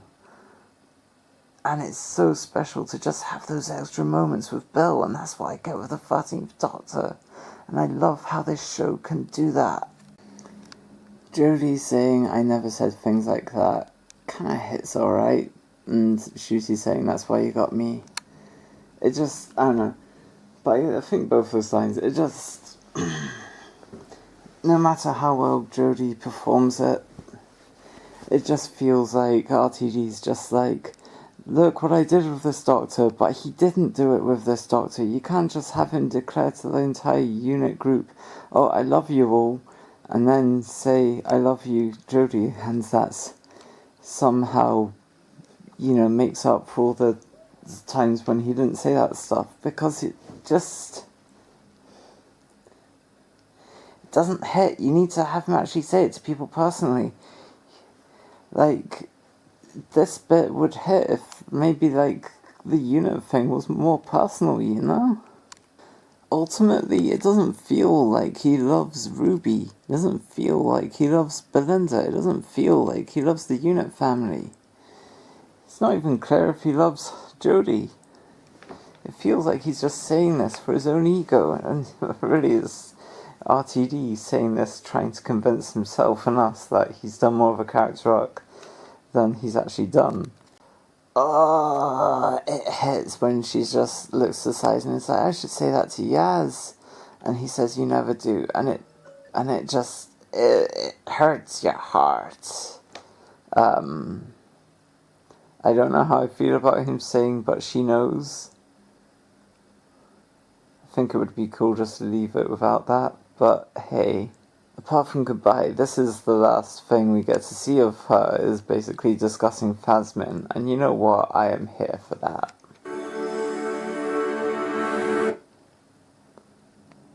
Also, she is the Doctor best at running. She looks excellent when she runs, it's such a good vibe. I've been kind of mixed on this energy, but like right here it looks good. Like, it looks flowy enough and stuff, you know? I think what sucks about it is the colour. It just does, it's not an evocative colour, it doesn't feel like his life force, you know? This feels a bit too lightning-y. But it is very beautiful, and I like that. But also I don't get why it's in his fists. Like, if it's his life force, can't it be coming out his chest or something? I don't know. And I think here is where it starts feeling weak, because it's a weak beam. Like, I don't know, it's just, these spindly beams are just a bit too, they're a bit too thin, you know? It's like the galvanic beam, it's just a bit too thin and weedy for what it's trying to be. But it is very cool the way he arches back and then, like, flings his arms at the TARDIS console. Like, he is really selling, and the sound effects are selling just how hard it is making each of these motions. And that's cool. just, that's a very cool, just like aiming it increasingly down onto the console time rotor or whatever it's called. Like, that's awesome. What isn't awesome is this, again, spindly bits of light that's just coming from it, you know? It just feels a bit cheap and rubbish. Like, it's okay, but just feels a bit insubstantial. But he is just striking such a cool pose that it's hard to begrudge it. And then this shot, which is...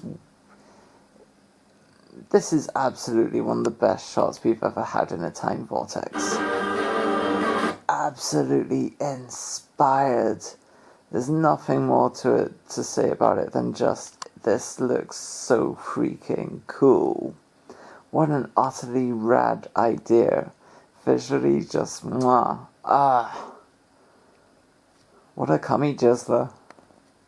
What doesn't work is, after all that effort and the fact that this is meant to be sapping his very life force, he just looks like he's kind of concentrating. He no longer is selling it the way he was before, which is so unfortunate.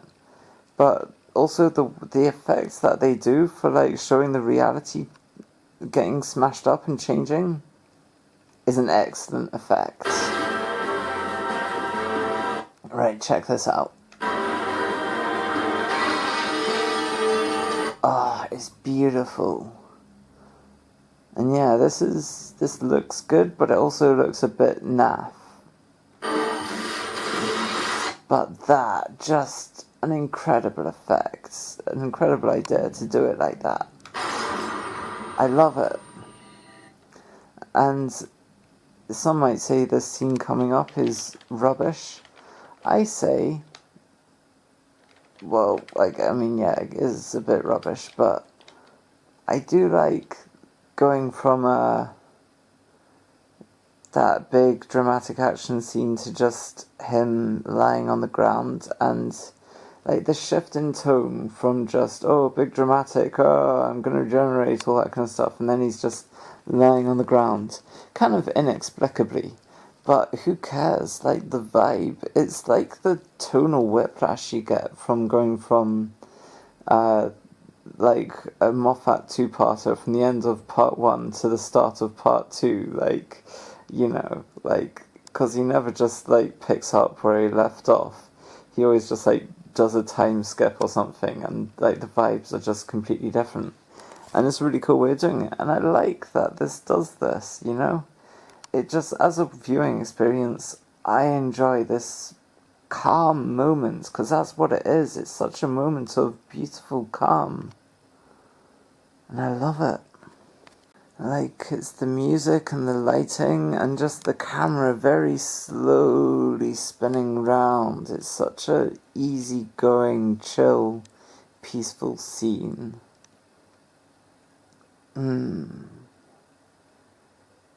It's just really refreshing after all of that intensity, you know?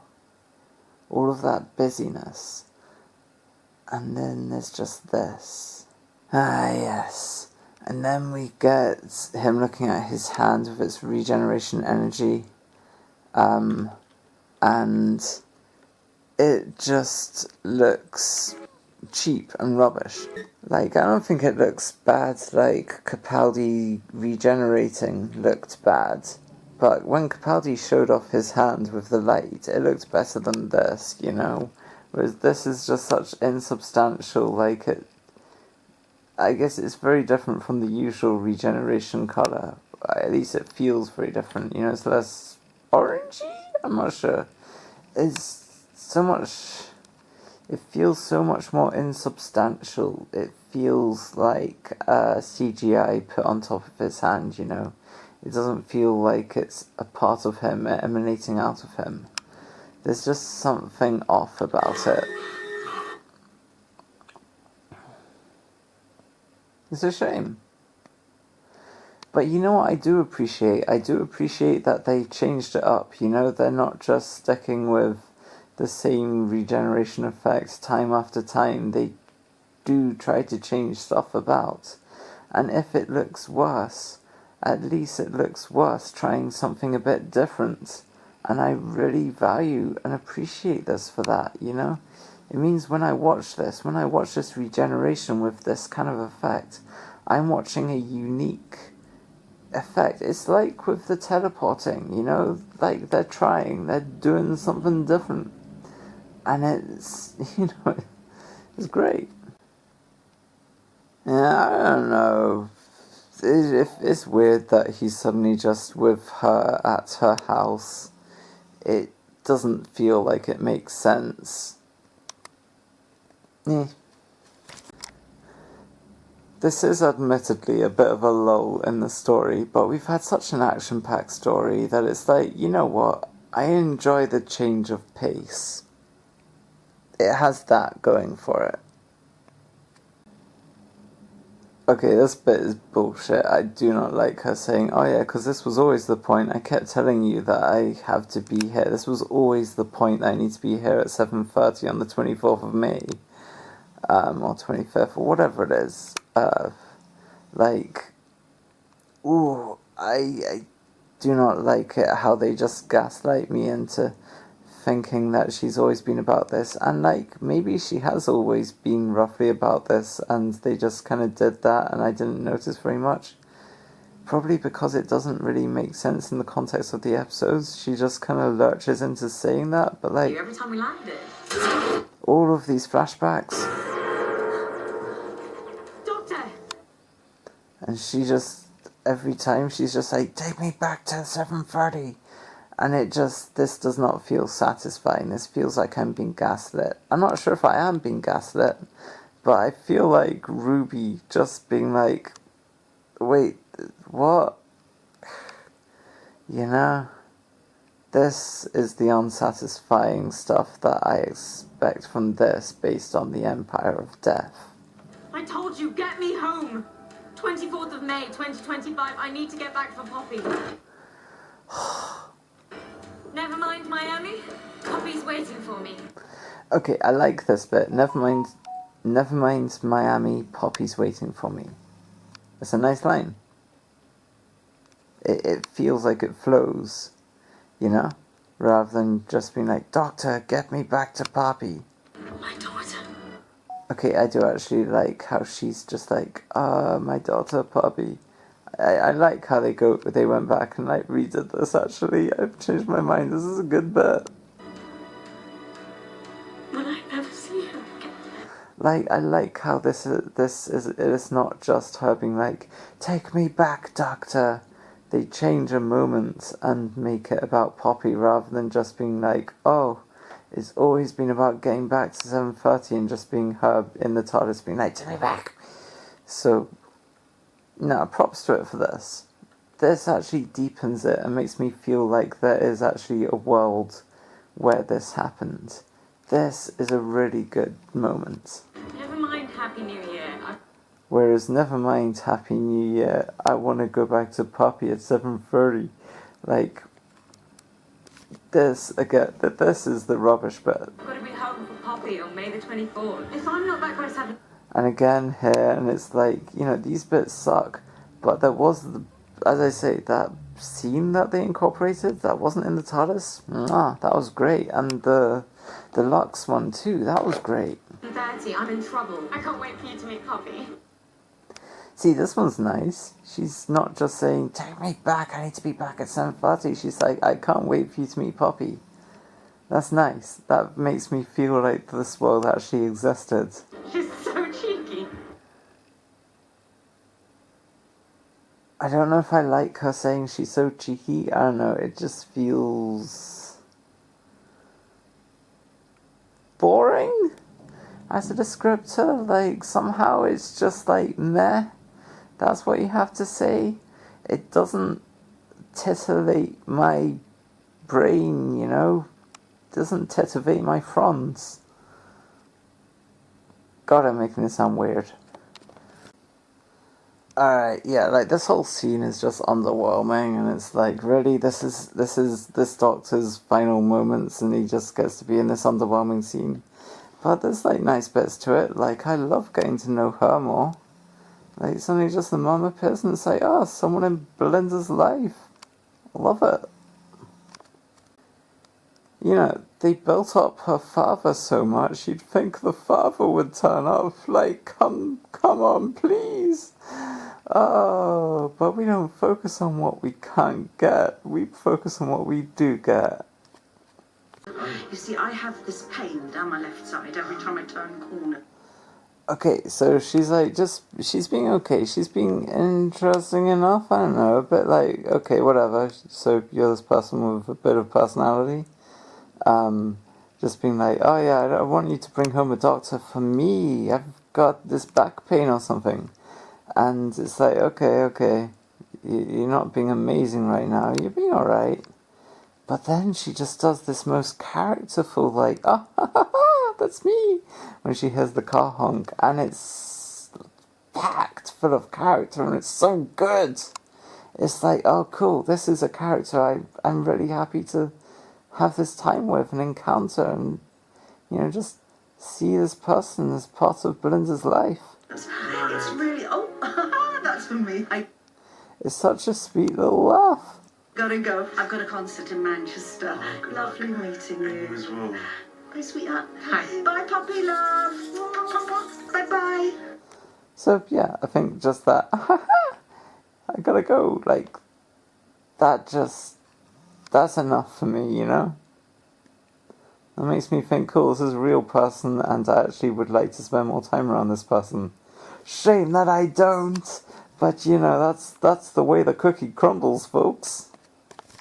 But yeah, the focus on just trying to match everything up and be like, oh yeah, I had to be back because I'm on nights or something, and just they spend too much time trying to match it up when it's like it really just doesn't need it, and it's like we could be getting character stuff, but instead you're just trying to make sense of a plot that doesn't really make sense, and it doesn't. I don't care that it doesn't make much sense, in the sense that I don't care for it to be explained. It doesn't make it better. It just detracts, because it just distracts from this doctor's final moments. Come on! The reveal of, oh yeah, she's just got a lovely guy who's the father. We're cool. We're not like married or dating or anything, but he's a cool guy. It's just boring. Show me him, please. Give me something to latch onto.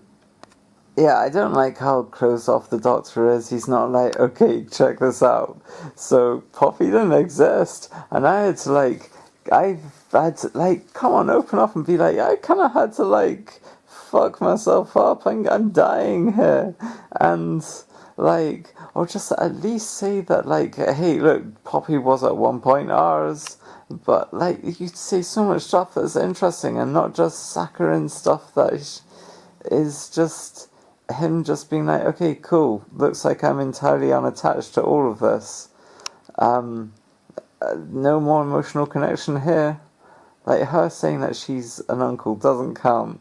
Like, they could do so much more with this. It's such a boring perspective, like, take on this, to just have the doctor closed off and not tell her anything, you know?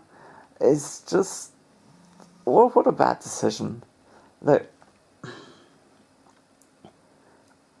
this is like the scene that is the hardest for me to love, because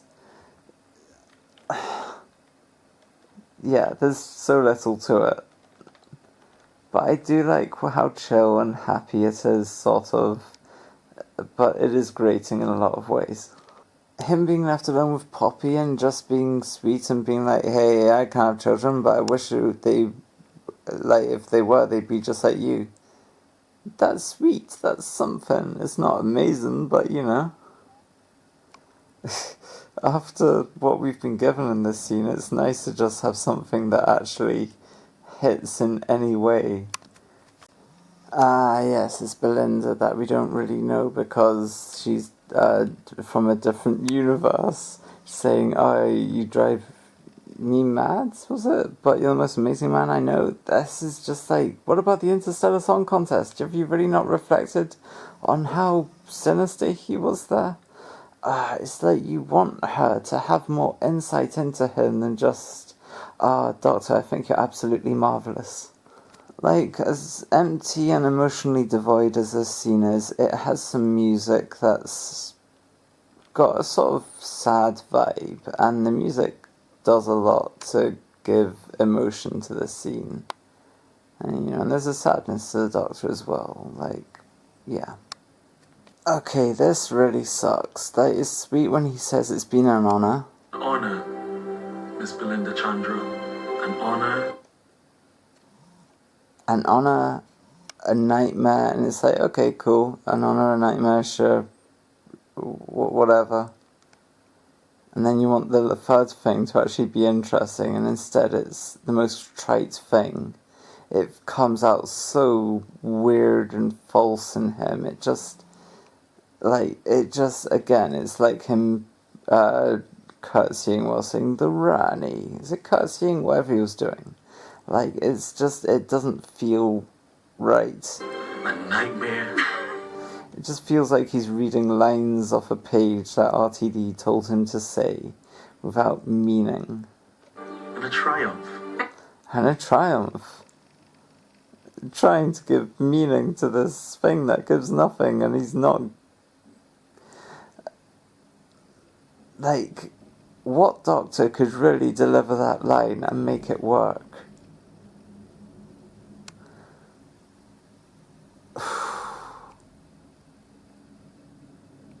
I don't know. This is like the third time going to Neptune has been mentioned, and I like it purely because I think Neptune is a pretty name for a planet. That's all. Okay, I think that's a cool moment when he's like, I hope you'll see me again. And then he does a cute little, but not like this, and it's like he doesn't tell her what he's talking about and she's confused, but it's sweet. I don't know. It's like being truthful but still distruthful. Not like this. It's a sweet, sad smile. I don't know. I like it. It's bringing back the shooty Riz. Just his laugh, his characteristic laugh that just hides so much. It's nice. And he's so sad. Got to go. And I think what's nice is that when he says I've got to go, he's got us, the vibes are just like, he's like, you know what, I'm glad that I've spent these last moments here with you, in this nice peaceful place, with you and Poppy.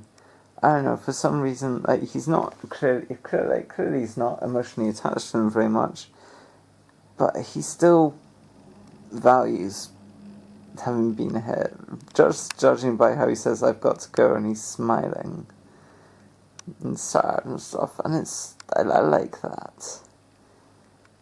It makes me forgive this scene a bit more. Oh my god, this fucking Doctor. She's like, why does it feel like there's something I've forgotten? He's just like, oh, that's just life, you know? And it's like, Doctor, you lying piece of shit, just tell her. Alright, okay, I've been holding out on you. There's been a whole reality change. Like, you have no idea. Like, and he just, like, if he scamps off into the TARDIS, that would be great. I don't know, it's such a weird note to end on, just being like, yeah, I'm not telling you anything. We travel in and out of the slipstreams of time. Although that's a cool line, we travel in and out of the slipstreams of time. Oh, okay. Him saying that beautiful things can be lost and forgotten, but they still happened. That's nice. He's like, fuck if I'm gonna tell you what happens, but yeah, trust me, shit did happen. But it's a really nice sentiment, you know, these things did happen even if they get forgotten. And that is a really nice sentiment, and I love it, you know? like, if you compare it to Matt Smith saying, like, I won't forget one line of this, I think this is so much more satisfying when he's like, you know, even if stuff is forgotten, it is still meaningful that it happened. And, like, you know, when Matt Smith says, I won't forget one line of being me, it's like, bro, you fed your memories to the story planet. You've probably lost so much at this point. And just, I don't know, like, he's clearly forgotten so much about his past. Like, it's such a nonsense thing to say, whereas this honours the fact that he forgets stuff, but it was still important. I don't know, it's a powerful line, actually. Like, I wasn't expecting that coming into this watch through. As you saw, it was just like, he's just dismissing her, but no, he's validating her while still keeping her in the dark for some reason.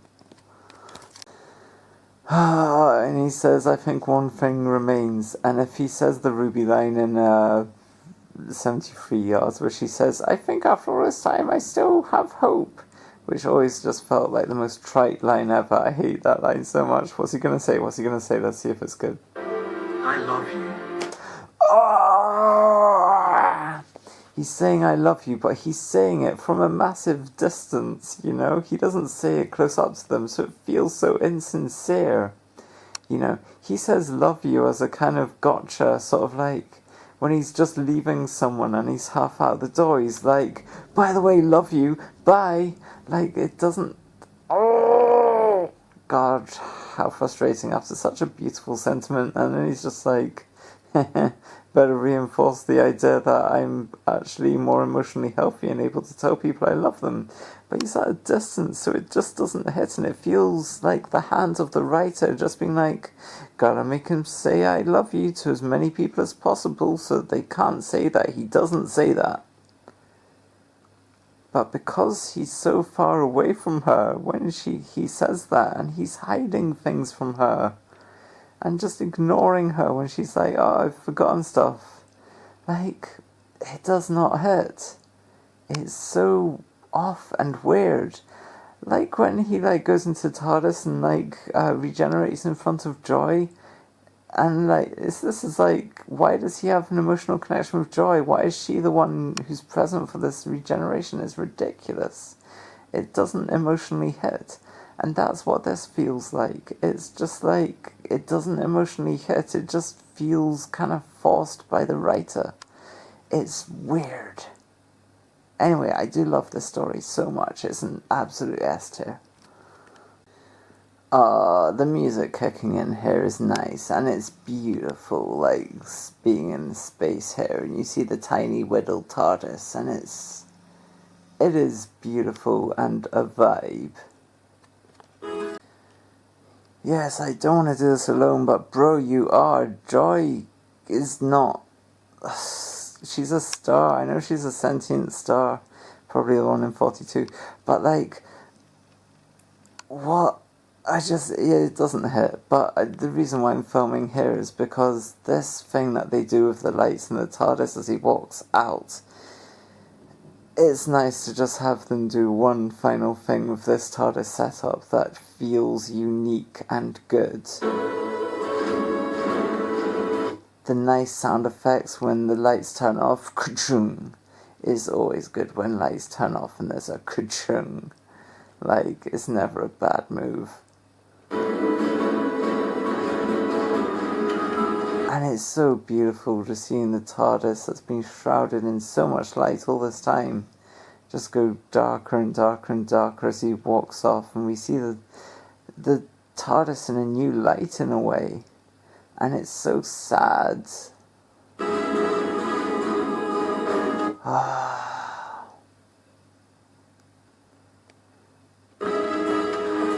And the music is vibey, you know, it's not like as good as most regeneration musics are. I say most, you know, it's not as good as Tennant's regeneration music, it's not as good as Jodie's, but it's still good, you know. Murray's not slacking off here. I'm never alone with you. And it's just nice to see the TARDIS in space, and he's not showing off to companions, he's just peeping out his box. I don't know, it's a nice visual, you know?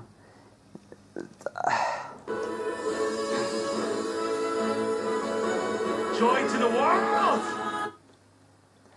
And despite how little resonance emotionally there is with Joy, the way he says joy to the world is very exuberant and vivid and just nice, and he's making the most he can out of a weak line, a weak moment. That is exactly the one.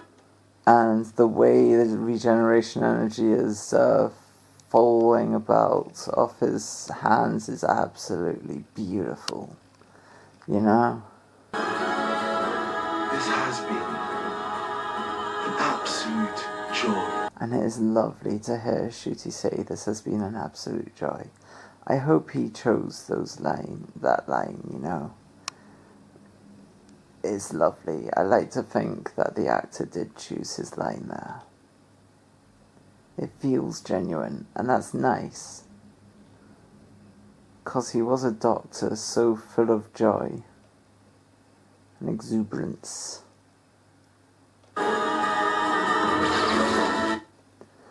And like, this both looks incredible and also doesn't look anything like he's exploding and changing every DNA cell in his body.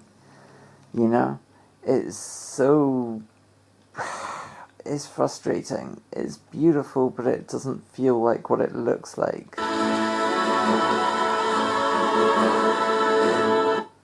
But it is gorgeous. Oh, I love seeing the TARDIS just with the shadow of this column here. Like, it's such a unique view of this TARDIS. Suddenly it seems so much smaller than it usually does. It's cool.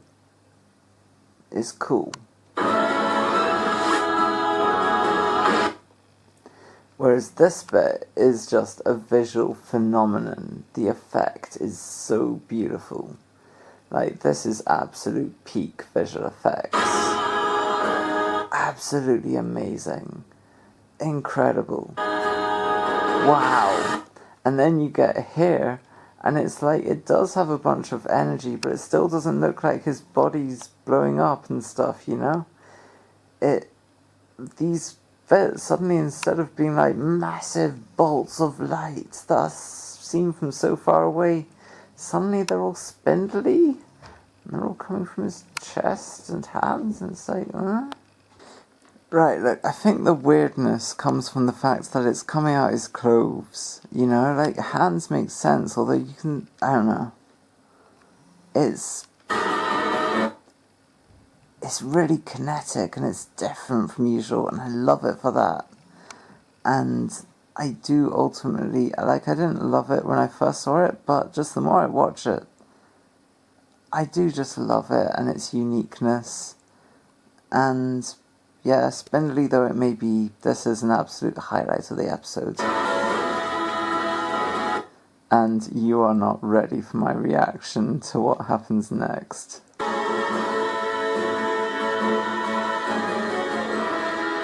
So I had no idea who was coming next. I don't know if this was like widely rumoured, but not only did I have no idea, but I have enough face blindness that I did not recognise the face that comes up. So I just see this blonde woman who I've never seen before in my life. And I'm like, okay, we're back to white. Okay, I guess if we're doing a woman, she has to be a white blonde woman. Oh, again, okay. It's okay. But she seems older, and it's like, okay, cool. I can fight with that. So yeah, I just see this kind of like, I don't know, woman in her 40s, so it seems, 40s or 50s, come in and just with great energy is just like, oh, hello.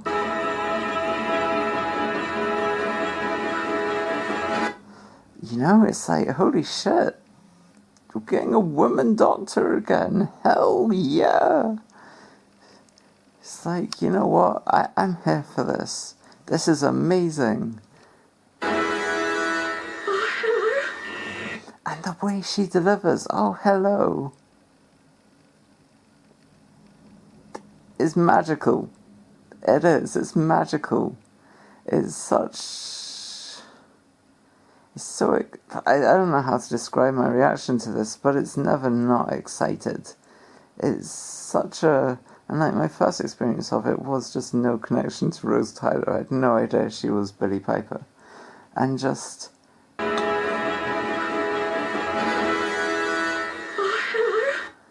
I think this is some amazing acting. I was so thrilled by this stuff. Like, you don't understand. New Who is appalling for having a doctor regenerate, and as soon as they've regenerated, the next thing they say is the most annoying thing ever. You know? Tennant saying, where were we? Oh yeah, Barcelona. That always just annoyed me. I didn't like it. It never worked for me. And then you've got Matt Smith just being like, legs, I've got legs, knees, I'm a girl, Geronimo. And again, it just is like trying so hard to be quirky, and I just hate it. It's like post-regeneration scenes in New Who are just always so bad. You know, they only work when the person says nothing. The worst example is Capaldi when he's like, kidneys, I've got new kidneys and I don't like the colour. And it's like, that is trying so hard to be quirky, and it takes me out of it. And then you've got Jodie, Capaldi's regeneration into Jodie, and she says nothing, and it is the best regeneration scene we have ever had. It is absolutely peak. The atmosphere is just immaculate. The fact that we see her face reflected in a screen. Alright, I'm reviewing this episode. My point being, and so Jodie into Tennant sucked. And he says, what? And sure, it makes sense and it works, kind of, but also just can we not? Can we come up with something original, please? He is the least annoying of the ones I've mentioned, apart from Jodie. And then you've got Ncuti, who is amazing. No notes. Love him. His was great. And then this. So, having Ncuti's regeneration was weird, because he had, a doctor to bounce off of, you know? So, this is, the first pure regeneration where we get the doctor, we get to hear them say something, and it's not annoying. It's amazing that you don't understand how good this is for me. It was so exciting just seeing this white woman with blonde hair just turn up, and she's older than you'd expect a woman to be cast, and she says oh hello with such energy and such excitement, and it's just yes, hello, she says it with such surprise and excitement, and just I don't know how to describe it, but it warms the cockles of my heart. I love it.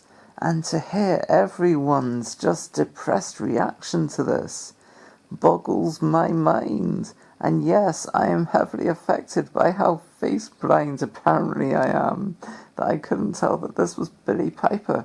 Maybe that's what saved it for me. But it's just thrilling. And it means I am so excited to get a Billie Piper Doctor, and I'm getting a sinking feeling we're never going to get that. And if we don't, I will resent Russell T Davies for putting this Doctor into my heart. A Doctor has never sold themselves to me as quickly as she has. Apart from the 13th Doctor, that trailer revealing her was hype as hell. Yeah. With the common denominator, the women doctors get it right. Plus Shooty. Like, So yeah. Holy hell. I cannot understand people's reactions to Reality War. It's like listening to people talk about The Last Jedi. I mean, it makes more sense because there's more issues with the Reality War. But it's just confusing hearing people rip into The Last Jedi. And genuinely, it's kind of confusing just hearing everyone rip into the Reality War, when ultimately, the Reality War is like the power of the Doctor. It's just such a fun blast. It's like, yeah, there's things you could critique, like the power of the Doctor. There's like stuff that doesn't work, like Ace and Tegan. All of that just doesn't work, give or take, except when they're like, when they're talking to their own doctors. But, and like Twice Upon a Time is, I feel this is analogous to Twice Upon a Time because that's possibly my favourite Doctor Who episode. It's definitely up there. And I have so many criticisms of that story, but ultimately it just hits. And that's the thing with this story. There's so many missed opportunities and things it could have done better, but ultimately this hits like a finale should. Like Empire of Death never did. This hits like The Giggle. This hits like Power of the Doctor. This hits like the Series 4 finale. This feels big, like the Series 5 finale. Even like the Series 6 finale, that was a mess, and I think this is better. This feels better than the Series 6 finale, and I've warmed to that a lot. Like, I love this story so much. The Reality War, I know I've shat on it so much, but I hope I've also highlighted all of the things I adore. How all of these things that I don't like, so many of them are just things, potential ways this could have gone that it didn't go. And all of the things it does do it's great. I'm so satisfied by this finale. Yes, Belinda could have been done better. She could have not been screwed over. But you know what? The series screwed her over. It wasn't Reality War. Her character was left in the dust after her first episode. She was not a proper character after that. And that's a damn shame because she was introduced so well. But Ruby is deepened so much as a companion. And I am grateful for that. It's not just in Lucky Day that she's deepened. She is deepened in this finale as well. It boggles my mind that people do not like the Reality War. I just can't understand it. I can understand that some people don't like it. The way I can understand that some people don't like the Timeless Children, even though, it's a great move and really just expands Doctor Who in directions that it wasn't going to expand otherwise. That's amazing. I don't get it. To me, Doctor Who went out on a high. This series is patchy as hell. The Well is awful. The story in the engine is so unvisual. It's not... There's great elements to it, but ultimately it's bad TV. The Interstellar Song Contest is so offensive that it makes the episode awful. Which is impressive. I can enjoy the Saigon two-parter despite how deeply offensive it is. The Robot Revolution is good. My point being, there's a bunch of rubbish in this season. It's a very, half good, half bad season. And it's so patchy. But, yeah. this is going out on a massive high. This feels like the finales that I expect of Doctor Who. The kind of finale that the Battle of Ranskoroth caused was like, nah, you're good, I'm going to do something a bit more low-key, despite the Earth almost getting destroyed in that one. But yeah, the Reality War and Wishworld, I love them. They're just entertaining. It feels similar to The Power of the Doctor. You know, obviously it doesn't have Sacha Dhawan, so it's worse. But I have watched this story now. How many times? 4 times just of my own free will. And 3 times as a watch through. And this time counts as a watch through. You know, by watch through I just mean it wasn't really my choice to do it. And I don't feel like it is my choice to watch it this time because I feel duty bound to make this video because no one else is. So yeah, that's my opinion on the Reality War. Add another S to my list of rankings for this episode. Alright, see ya.